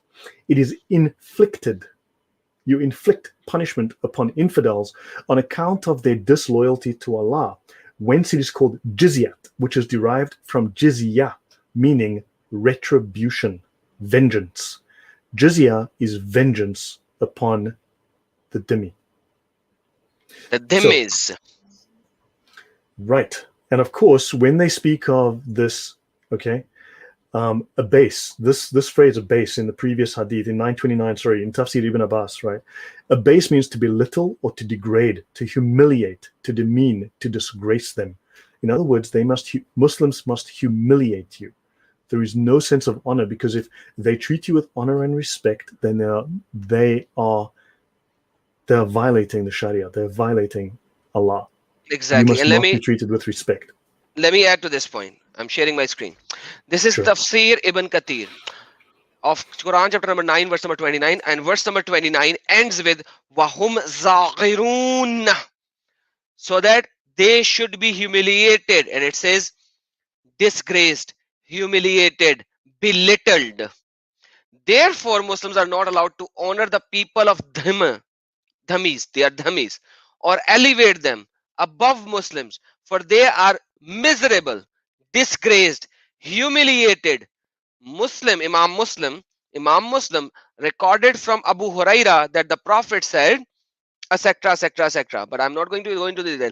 I'm just going to tell you, when they say hatta yu'tul jazya, until they give the jazya or embrace Islam, so that they would be humiliated, disgraced, belittled.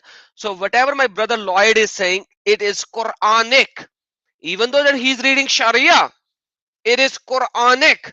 And this is Quran chapter number 9, verse number 29. Let me just show you that Wahum Zaghirun is Quranic. Quran chapter number 9, verse number 29. It is Quranic.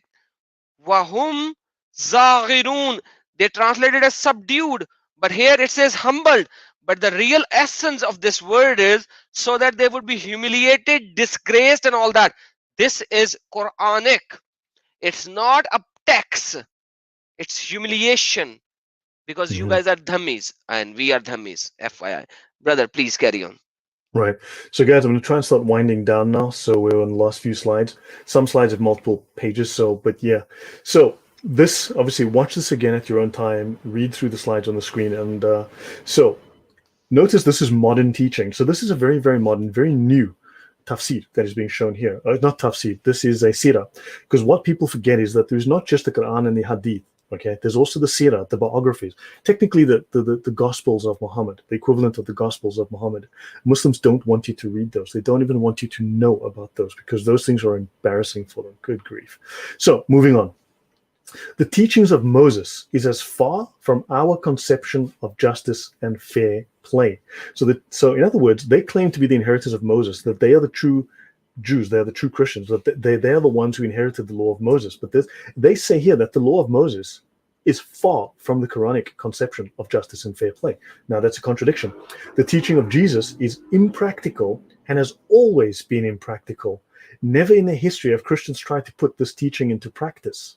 This is what they teach at madrasa.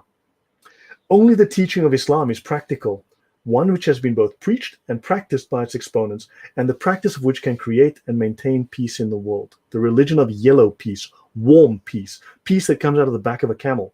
But I'm not sure that that's the right kind of peace. I think you spelled that wrong. I can only laugh on that, man. Sorry, man. So let me just finish this slide. So the practical verdict of the Christian peoples is that war is the real teaching of the New Testament. Turning the other cheek was either an opportunist teaching dictated by the helplessness of early Christians. We only said that because we were weak, turning the other cheek. So in other words, the New Testament teaches war, and they are defending themselves from us because we are going to make war on them, because our gospel, the New Testament, teaches to make war, and they are just defending themselves. So Islam does not teach aggression as did Moses. Moses taught aggression, nor does it, like present day and corrupt Christianity, preach a contradiction. It does not ask us to turn the other cheek and at the same time to sell our clothes to buy a sword. The teaching of Islam fits the natural instincts of man and promotes peace in the only natural way.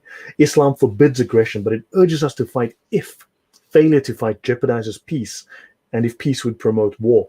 If failure to fight means the extirpation or the death of free belief and of the search for truth, it is our duty to fight. In Islam, you do not search for truth. The Sharia tells you what is true. If the Sharia said the sky is bright pink with yellow stripes, that is Then true, it and is. your lying eyes are wrong. Exactly. So now let's have a look at the actual ruling on jihad. Now, there are multiple kinds of jihad. At least 14 that we know of, 14 kinds of jihad, not just the three we're familiar with. But understand, there's the colloquial meaning, the dictionary, the basic meaning, but there's also the legal, the Shari definition, the legal, lawful definition. The caliph makes war upon Jews, Christians, and Zoroastrians, provided he has invited them to enter Islam in faith and practice. And if they will not, he invites them to pay the jizya. Now notice this is contradicted elsewhere. Even the Sharia contradicts itself. Every rule I teach you today can be broken. There is not one that they cannot break. Understand this. There is not a single absolute rule anywhere in all of Islam. Now the war continues until they become Muslims. So Muslims must make war. Else, they must pay the non-Muslim poll tax in accordance with the word of Allah. Fight those who do not believe in Allah until they pay the poll tax out of hand and are humbled. Quran So this, 9:29. correct. Now let's look at the formal ruling. That was the objectives of jihad. Now let's look at the actual ruling of jihad. Jihad means to war against non-Muslims. It is etymologically derived from the word mujahada, signifying warfare to establish the religion. The scriptural basis for jihad prior to the ijma, the scholarly consensus, are Quranic verses 2:216. Fighting is prescribed for you. The only absolute rule is disrespect non-Muslims. Yes, that is true, Eric. 2, slay them wherever you find them, Quran 4:89. And 3, fight the idolaters utterly, Quran 9:36. Notice they always say that we take the Quran out of context. Here the Sharia is just quoting a few words, not even the whole chapter, the whole passage, not even the whole sentence. And it's saying, that's it. It's very plain. It's obvious. It's in your face. And Muslims say we are out of context. And of course, such hadiths as the one related by Bukhari, where the Prophet said, I've been commanded to fight people until they testify there's no God but Allah and Muhammad is the messenger. If they say it, they have saved their blood and possessions from me. So this last is the formal ruling on jihad. Okay. Now I will tell you that I did remove a small section, because that small section is a translation on piece added by the translator of this book. I removed it because it is not in the original Arabic. It was added. So therefore you cannot always trust what you read. Get a second source, a third source. Okay. Cross-reference. The translator added a section that says that the Prophet says that, there's the lesser jihad and the great. That is based on a false hadith, not even a weak hadith, a fake hadith. Okay. So that hadith is considered fabricated by many scholars, and I've done shows on that before, and it was inserted by the translator to try to soften this message. It's a lie. Adam. No, sir, you're absolutely right. You're absolutely right, because that hadith, which is a fabricated hadith, it goes against Quran. Let me add to something over here. When you say yuqatilu, they say it is fighting, right? But this fighting is to kill. That is why qatl means kill. Yeah. So kutal means fight, qatal means kill. So this is like fight to kill. When you actually want to have a fight, the wrist fight, you have harab. You have harab, not yukatilu. And in Quran, you will see harab very little, and you will see yukatilu or kutila more times than you see harab. For example, let me give you another example. When Abu Bakr did the fighting against the apostate, that fight is called harbur ridda, the fight against the leaver of Islam, the apostate of Islam. Harbur ridda. Why did they not say kutil ridda? You know, because in Arabic, and this is the same classical Arabic, this is not new Arabic, because we are talking about the same Abu Bakr right after Muhammad. So it's the same classical Arabic, it's not new Arabic. So why does it say harbur ridda instead of qatl ribba, kutil ribba, not qatl? Qatl will mean kill. Kutil means with the pesh instead of a dash, the pesh. So you see the problem over here. These Muslimin of the West, especially the scholars, they are lying to their Muslims and to us. And this is what we are showing, how much of a lie it is. This is an extreme knowledge that you are getting from the original sources all the way inside. It's not KFC, guys. Please, brother. Right. So just to run this down to finish, guys. So yeah. So for instance, if you move to the Muslim lands, right, under the Sharia, if they've imposed their law, if you stay there for a year, you become a dhimmi. You can never leave again. You cannot return to the Dar al-Harb. The Dar al-Harb is the house of war. So the lands of Islam are the Dar al-Islam, and anything outside of their borders is the house of war. This is the house that is always, the territory, always under threat of invasion and assault by Islamic armies. Okay? So the wealth of the residents of enemy territory, all territory outside of Islamic lands, is enemy territory that is gathered by the Muslims. And if it is gathered without fighting, it will be spent upon the interests of the Muslims. In other words, for their army. Okay, jizya is imposed upon the people of the book. It states here. Notice men and women are booty due to the permissibility of their enslavement. So yes, in Islam, slavery is still law. They can enslave you anytime they like. So again, in the Tafsir Fath al-Bari, this is the major commentary. Not only the Quran has commentaries, even the Hadith have commentaries. These as commentaries. So, yes, and Fath al-Bari is the major commentary on Bukhari. And they say here, I've been commanded to fight the people. So understand, so this continues. Now notice the people of innovation, okay, so we must accept the Sharia as revelation. The Sharia is considered revelation in the Fath al-Bari. We understand from the Hadith that whoever restrains from declaring Tawhid must be fought.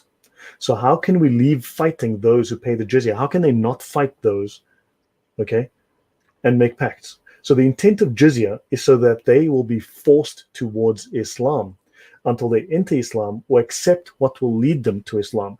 They must make you a Muslim. There is no compulsion. This is not true. The scholars here, this Tafsir Sahih Bukhari, the Fath al-Bari, this is a compilation between Al-Azhar University and Medina University. The two top Islamic seminaries have written this, and these are their rulings, right?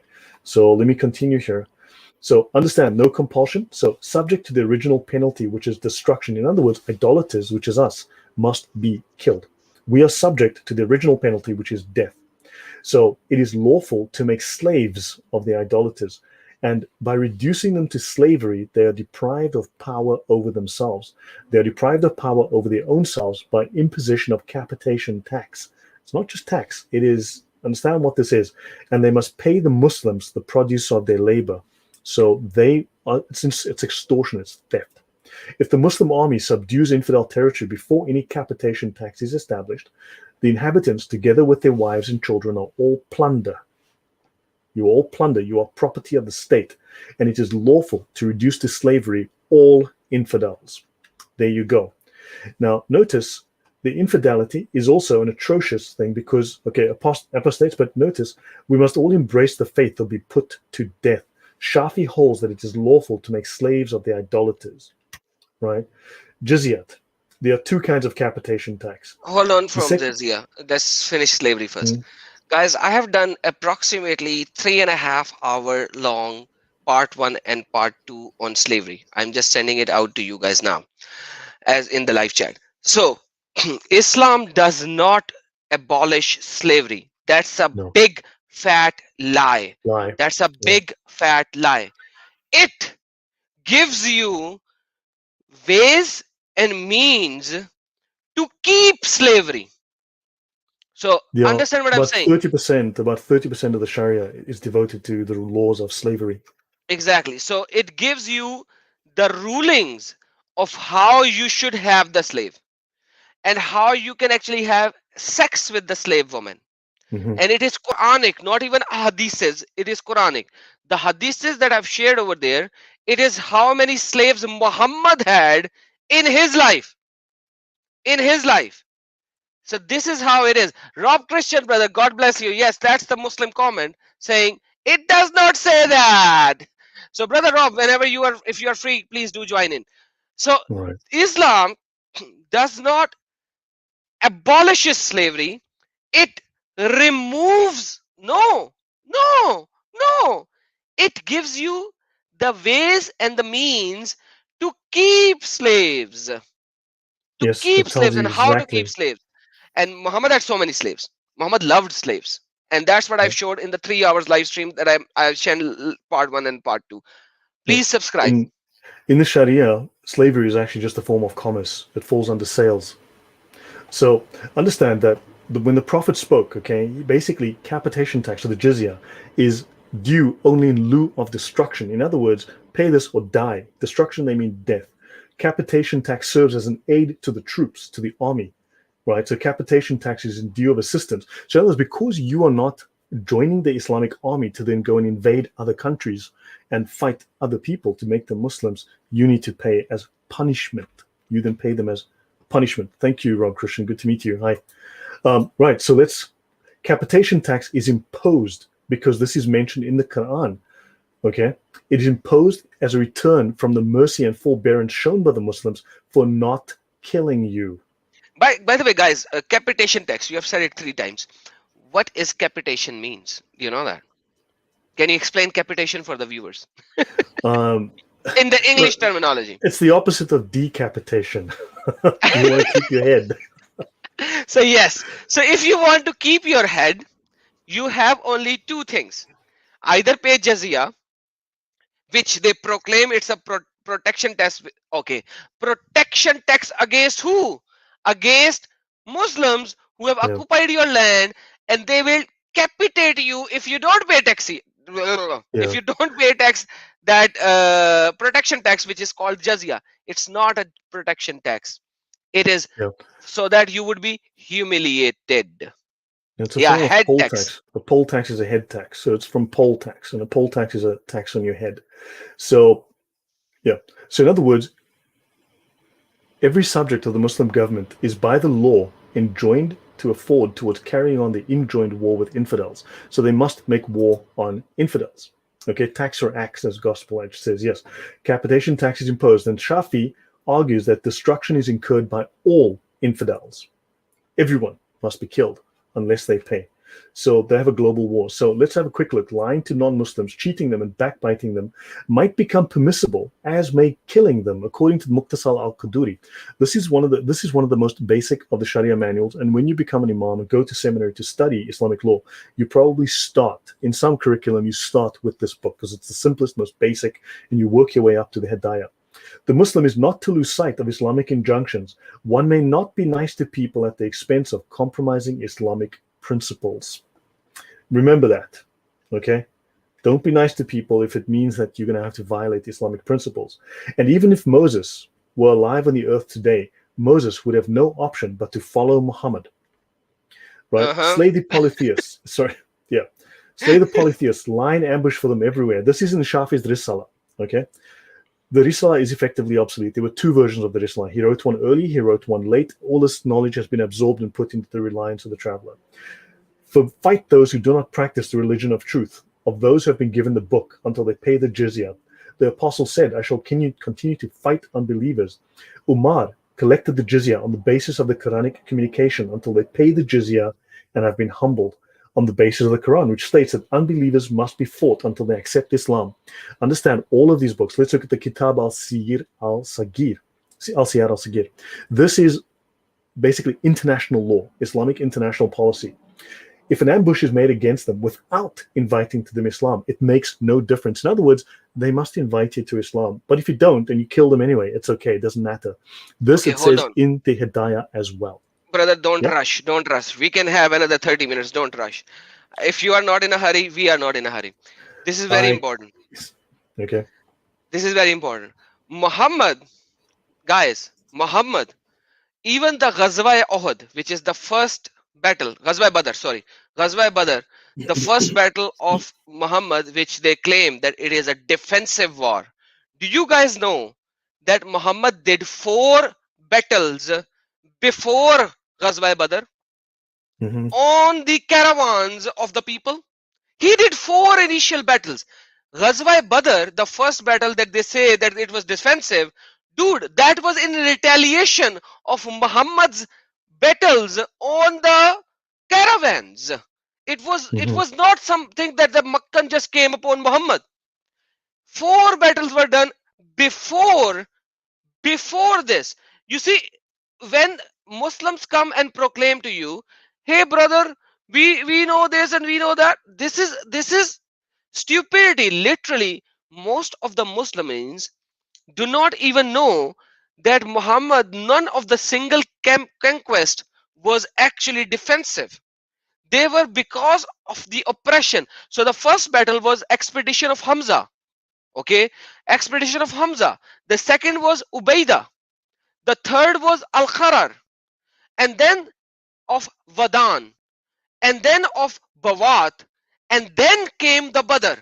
So 4 battles Muhammad actually sent troops to kill or to capture or to rob. However you may like to Mhm. take it, it does not matter. Kill, capture, or rob, does not matter. And the last battle that they did in Bawat, they actually not only killed, captured, and taken their Male Ghanimat. Male Ghanimat, can you please translate if you remember? The capture of war as the booty of the war. And they took it to Muhammad. After that, Badr happened. After that, the Kuffar Makkah came upon Muhammad. So it was not something that just happened out of the ordinary. Hey, Muhammad has some tribe in Medina, we should have fight with him. No, Muhammad was the initiator of those. Right. Muhammad was the initiator of those. Right. So please now read this thing again, the last 2 sentences. Please, brother. All I right. beg you to please read them again. So if ambush is made against them, the disbelievers in the daytime or during the night, without inviting them to Islam, it makes no difference. No difference. So, It in makes fact, no difference. there is a ruling in the Hidayah, which I didn't show because I can do a separate show just on jihad as well to show you all the Sharia rulings on it, all the scholarly consensus on it. However, it says that if you kill women and children, you must not do this because it is forbidden. It says it's forbidden to kill women and children. But then the very next sentence says, but if you do kill them, it's okay because they're not Muslims. Oh, there are so many hadiths on that. Yeah, it So says when, there's no punishment. They're not Muslims, so it's fine. yeah, because there are so many hadiths on them. At the time of Khaybar, they were making raids on the polytheist, and they said, the people said to them, hey Muhammad, these on the night raids, women and children are being killed. Women and children are being killed. And you know what Muhammad said? They are of them. They are they are of them. So you do not have to worry. Let me share this hadith so that Yeah, people will not say, hey, Adam is yeah. saying something or you are saying I'm something just wrong. showing the ruling on slaying of Sorry, women but and children as well. But yeah, sorry, no brother, worries. It's fine. I took No control. worries. Sorry, my Yeah, bad, my bad. it's Let fine. me just show this and then I will give you the control again. So this is Sunan ibn Majah. Prophet was asked about the polytheists who are attacked at night. Attacked at night. Who is attacking? Muhammad and his followers. and among them are women and children are being killed. He said they are from among them. Multiple Sunan Sahih Muslim, same hadith. Sahih Muslim, when asked about the women and children of the polytheists being killed during the night raids, said they are from them. Does not matter if they are being killed. Multiple hadiths on that. I don't need to go into subject in detail on that. But this is Yeah. the reality, guys. This is the Yeah. reality. Sorry, brother, Yeah. I took the stream over. Please carry Yeah, on. let me show you. So this is the formal ruling within the Hidayah. So the Hidayah is the most complete of the Sharia manuals, the most detailed. If a Muslim attacks infidels without calling them to the faith, he is an offender because this is forbidden. But if he does, before inviting them, and he kills them, and he takes their property, there is no fine. He has to do no expiation and no atonement are due because that which protects them, Islam, does not exist in them. So, Exactly. and then they go on in the same manner as the slaying of women and children or infant children, in the same manner, just as the slaying of women or infant children of infidels is forbidden. But if a Muslim were to kill them, you are not liable to a fine. It's okay. Don't do it. But if you do it, it's okay. Hold on, brother. Hold on. I gotta share something. I gotta share something now once again. Yeah. Okay, if you go to Sahih al-Muslim, this is the first book, second book. In this book, you go down to the first book called Kitabul Faith, the Kitab of Iman, the book of faith, the Kitabul Iman. If you go to this book, the first time the Shahada is mentioned, the Shahada is in this book. In this book, in chapter number 8, in chapter number 8 of this book, it is said the command to fight. This is the title. It is not even the hadith. This is the title of the book of Kitabul Faith, the book of faith. The command to fight the people until they say La ilaha illallah Muhammadur Rasulullah. So until they accept Muhammad as their prophet and Allah as their God, the command to fight those people and establish salah and etc. Whosoever does that, his life and his wealth are protected. Mhm. His life and his wealth is protected. And when we see into the hadiths of that, they all describe that in detail of this thing. Same thing. Till they testify to the fact that there is no God but Allah, La ilaha illallah Muhammad Rasulullah, and believe in me, I am the messenger I have brought. And when they do it, their blood and riches are guaranteed protection on my behalf. Mhm. Otherwise, not. That is what my brother Lloyd is showing from Sharia ruling. So Yeah. Sharia ruling are not against Quran and Hadith. They are Yeah. So absolutely right on spot. Yes, brother. understand there are no absolute laws in Islam. There's not one. There's not a single absolute law in Islam. There's no unbreakable law in Islam. Not a single one. So understand, don't kill them. But if you do kill them, it's okay. Don't worry about it. Don't kill women and children. But if you do, well, whatever. Want a So burger? what? Yeah, so what? Exactly. And so finally, understand that, look, I've touched on points. I mean, on many of these slides, I can do literally a 2-hour show just on some of these topics alone. But understand that anything that is not Islamic is the territory of war. You live in the territory of war. Okay? They are fighting a war with you. You just don't know it. And the final slide is this. So there's the prohibition of warlike operations during the sacred months. So the prohibition of sacred operations during the sacred months has been abrogated. It is reported from Mujahid, blah, blah, blah, that the prohibition of war in sacred months has been abrogated. The abrogating verse is the saying of Allah, slay the polytheists wherever you find You them. find them. That's chapter number 9. I forgot which one. Do you know the verse? 9:5. 9:5. Yes. So understand this is, so I want to end here, guys. So this, I've given you a taste and I've given you an overview of the Sharia rulings and how they are consistent across any number of Sharia manuals, no matter which ones you grab. They all say the same things. The scholars do not disagree. Sure, they disagree on whether some like coffee, some like tea, some like 3 sugars, some like no sugar, some like 2 sugars, some like instant coffee.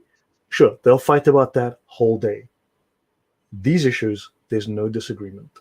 I'll end here, Adam. All right. No, brother, you are absolutely right. And in these 2 hours, what you have done is you have given so much wealth of knowledge, so much wealth of knowledge, that people has to dwell into it and understand it, because this is the reality. And the Muslims who are on my channel, and I know that you guys are listening and watching, who wants to come up, now is the time to come up. Instead of stating something in the chat later on, why don't you just come up right now, right here, and explain? Well, This is the my time. point here, it's 11:30 for me almost, and I have. What we can do is I can stay a few minutes, but what we can do is we can schedule a show where they can come on and debate or discuss what we have shown here if they want to, because I don't want to be up too late. Oh no, that's okay. But like, even though if you are not here, even though if you are here, you are going to demolish them fully. But Hmm? even with a child like me, they run away. They just run away every time. Why do they run Yeah. away? It shows their issues.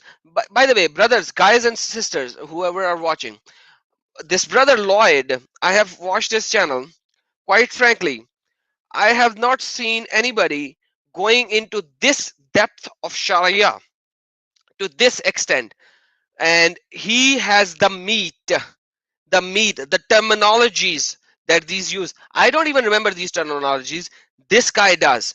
So please subscribe to his channel if you want to know the terminologies and you want to come into apologetics and to work with these people. This is his channel link. I have shared it multiple times already. Subscribe to his channel, Thank you. support this brother. If I am supporting him, if I am going into his channel and learning from him, from these terminologies and Sharia, dude, I haven't studied the Sharia. I was in a Muslim country, so I know what is implemented there. I have studied Quran, I have studied Tafsir, I've studied Sunnah, but how these things actually correlate perfectly into Sharia, this is not my cup of tea. This is your cup of tea, and you are doing that. And every time somebody will come up with a Sharia, I'm gonna hit you and I'm gonna say, "Hey, brother Lloyd, why don't you come up and tell us Right. about the Sharia?" And anybody who has to have a debate or a discussion with Lloyd, they can come to my Discord channel. They can arrange a meeting with him to talk about Sharia or Talmud or anything. Once again, remember, we are not Jews. We don't support Jews. But what is right, we proclaim. That's the Yeah. reality. Yeah, So, we just want to be honest. And also, I don't think we can call people by lying about them. We tell the truth about Islam. We want to tell the truth about whatever the Jewish scriptures are. And I think by offending deliberately, look, we're not deliberately trying to offend Muslims, but speaking the truth is offensive to them. Revealing the Sharia is offensive to them. What can we do? But we speak the truth, and by lying about things, we're not making it better. So we just want to speak the truth. exactly, exactly. And everyone, thank you so very much for the support. And the Murtad of ex-Muslim, welcome, brother. Thank you. And happy Eid to the Muslimin who are enjoying Eid, which is a very, very pagan festival. Uh, God bless you all. And once again, anything that we have stated, either me or Lloyd, in any of the we have backed it up with the authentic sources. Yeah. If you think we are wrong, I always invite and share the invite to come up live. And I did that on StreamYard just because so that certain Muslimin who stated last time that we were not given the invite, now is the time. Do you want to come up? Do you want to refute anything we stated? We are here. We are backed up by your own sources. By your own sources. I'd say, That look, everything that I've used here is linked in the description box. If you're Muslim, go and read your own sources. Grab your Sharia manuals. If there's one that contradicts this and says something else that gives you a different definition of jihad, please show it to me. I'd love to see it. Okay? So, and then explain to me why the four perfect imams have made all of these mistakes. I'd love to know, right? So understand, read your sources and then come and tell me how I misread them. Show us that is something that we missed. You're going to have a very hard time doing that. But yeah, Read your sources. Let me know if they're the wrong sources. If they are the wrong sources, why are they the wrong sources? And tell me, make a comment, which are the correct ones? Which is the correct? Which is the right? Which is the authoritative Sharia? Which one should I be reading, buddy? Exactly. And brother, can you give the answer to the debit try? Because I have my answer, but is there something What is written in David the Sharia? asking? Adam Sika, I'm always curious how much the jizya. Oh, how much is the jizya was an amount of basically, look, if you look at a percentage amount, it's up to okay. There is no maximum that is set, so they could force you to pay, but at least typically, historically, it's about. I have a show on this. I actually do have a show on Demis and Jizya on my channel. Very detailed, very lengthy. It covers like 60 pages Can you of share the rulings. link? 50%. Man, I'd have to have a look in my channel, but it's about. So typically, it's 50% of whatever you produce in a year, be it financial or be it your produce on your farm. So they will take 50%. So it's going to leave you heavily impoverished. They could take more. There is a minimum amount, which is typically about 25%. There is an amount they call it. I think, and also they in some cases they will limit it by your financial status. So if you are So poor, they charge you 1 dinar, and then it goes up to 3 dinar, up to 12 dinars, which would be the equivalent of like.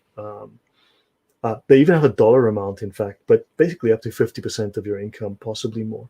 Depends how well you negotiate or how vicious they are to you. so let me repeat. I've stated that multiple times in the past. So what you are agreeing with me that jizya does not have a fixed ruling, unlike when Muslim claims that Muslim has to pay zakat, which is only 2.5% on the saving, not on what they earn, but on the saving what they saved in the last 1 year. That's zakat. Yeah, But there's when you there's are a talking minimum about amount. There's no jizya, maximum. Yeah. yeah, but when you talk about jizya, usually the minimum is 50%, 25% of your earning, not on your saving, but on your earning, 25% of your earning, not on your saving. Whereas zakat is on your saving and it's not 25%, it's 2.5%. Jazia is 25% on your earning, not on your saving, and it can be any X amount. There is no legal limit of the upper. Is that correct, brother? If I recall, yes. I'm putting the link in the chat now. So this is part one of my talk on Dimij and Jizya. It's very detailed. It's very lengthy. It goes into extreme detail on this. Did I made you a mod so that you can share the link? Because as a not a mod, you cannot share the link. Okay, Can now you I'm send not a a mod. text? Can you send a text? I've just dropped something in the chat, so I'll say hi. Just say my name. There we go. Just say hi. Okay, so guys, zakat is 2.5% on the annual saving. On the annual saving, brother, you are now the moderator. You have to share the link Oh, again. thanks. Okay. Yeah, So guys, guys, actually, if you want to have more detailed view of this, please watch this Lloyd's session. Any other question, guys? Because it's pretty late for Lloyd, so I need to get him, like I need to yeah, let it him is. go. But like if I any got to other work question, tomorrow. Thanks, guys. Yeah, so that's it. Look, if you have, drop them in the comments. I'll keep an eye on the comments. Otherwise, anyone can ask me to step up afterwards, and we can talk about this in another show. And but I do expect you to bring the rulings and to actually cite your sources. Show us your sources. I haven't hidden a single source. Everything I've used is linked in the reference. Everything you can find, so you can go look at it and you can tell me if I'm wrong. Every uh, single source I've used. brother Lloyd, I'm sorry to state Yeah, again, but you have to share the link again because now you are a moderator. Earlier link did not go through.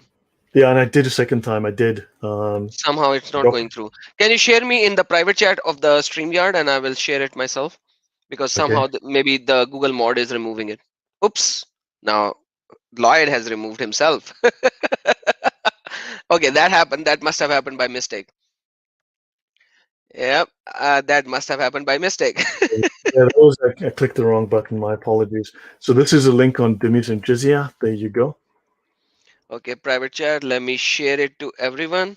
So guys, this is the link for Jazia. Now Jizya that's part one. It'll be a by second part. Yeah, there'll be a part Jazia two. by Lloyd. There you go, guys. The link is now in the description so that you can go through it. Yeah. And so, guys, So thank guys, you. This is another question. Adam Seeker, if the Quran abrogates the Sunnah and the Sunnah abrogates the Quran, how do you determine which should be abrogated by and which when they contradict? brother. The scholars will never tell you that. That's their secret, right? That's their secret. So if you want to know, check the Sharia. The Sharia will so when they make a ruling, they will refer to hadith or they'll refer to Quran verses. Then you know that those hadiths or those Quran verses are still legit.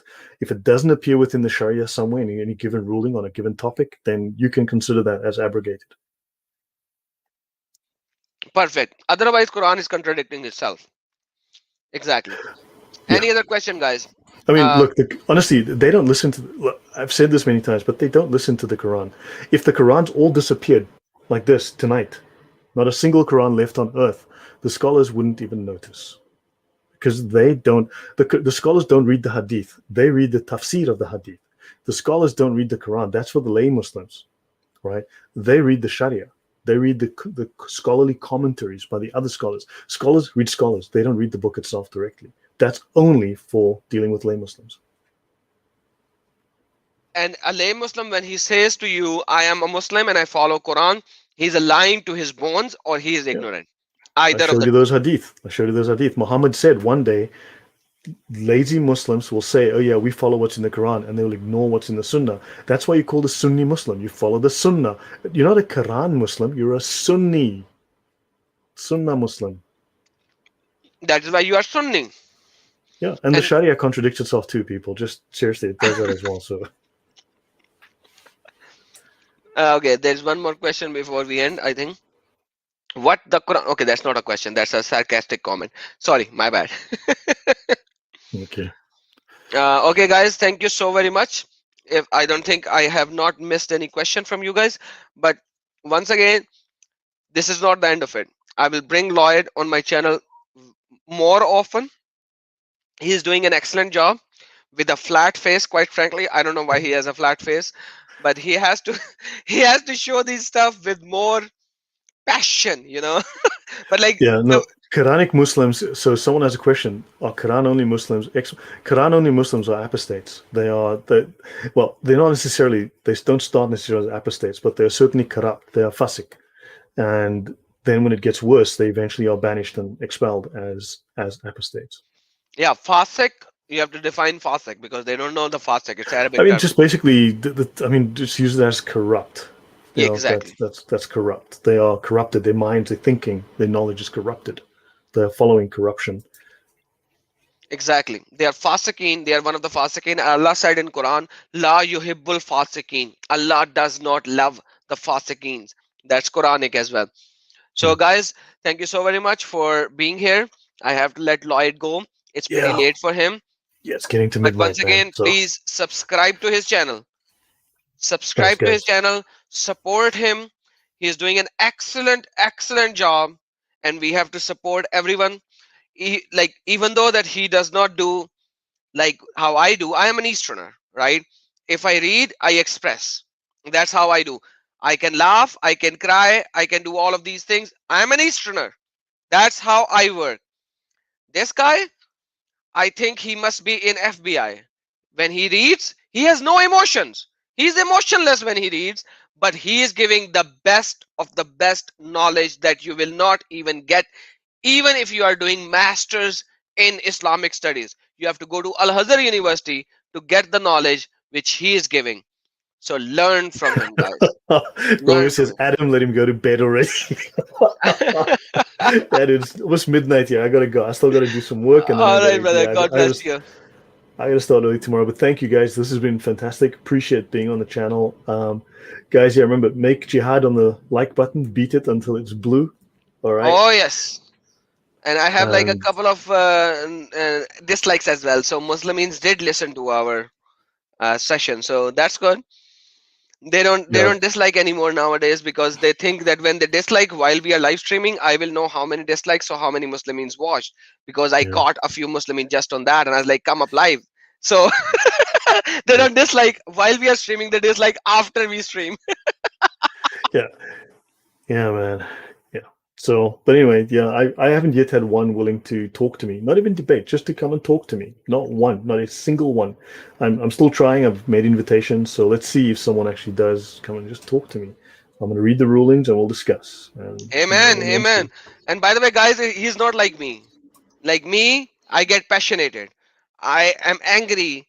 I am whatever you may like to call it, because you guys call me all of these things. So fair enough. This guy, man, come on, go talk to him. And I will come in. I will join in. I will definitely join in with him, because I will Yeah, show you from my perspective as well. And my perspective is his perspective as well. But Jesus is Lord. Jesus is Lord. guys. Yeah, Jesus is yeah, Lord. He came, and there is nothing like this in the teaching of our Lord Jesus Christ. yeah, Nothing. Nothing like him. If you want to see the comfort, that's in Bible. If you want to see love, that's the God of Bible. If you want to see passion, that's the God of Bible. yeah, If you want to see fear, that's the God of Islam. The yeah. God of True. Islam runs He's through the God who fear. hates. He's the God who hates. Exactly. That's the difference. 20 verses that I've shown, which says he does not love X, he does not love Y, he does not love Z, he does not love etc. etc. But what did God of Bible says? He so loved the world that he sent his only begotten son, who took the sins upon him, and he was made sin when he committed no sin. And he died on the cross for us. And then he showed to the world that I have the authority and the power over death. And he rose up. That's the true God. No other religion in the entire world where the God himself had did this much for his creation. No other world, Mm. no other religion in the entire world where the God did to this extent for his creation, that he would come and dwell in his creation, get stabbed and beaten by the creation, so that he could give the salvation to the creation and show the world how to live the life. And that is why we are called Christians, because we are follower of Christ. Yeah. That's the true message which Muhammad derogatorized. We should go into the Sirah and then show people how Muhammad is the divine being, how Muhammad becomes counterfeit Jesus, how in the Sirah Muhammad is a divine being. You know, he replaces Jesus, he becomes the counterfeit Jesus. It's crazy stuff. Crazy That will stuff. be really good, because I actually did a comparison between Jesus and the black stone of Kaaba in 13 points. Yeah. Because so this will be also very good. So we can actually do that. This is Momo. Yeah. So guys, Okay, yeah, I guys. really but it's late. It's nearly midnight. I seriously have a hard day tomorrow. Got So work so first before early we morning. go, you have to do one thing. You have to follow me and state this sentence. Yeshua Yeshua Akbarul Azim. Akbarul Azim. Yeshua Akbarul Azim. Amen. God bless you guys. Take care. Bye bye.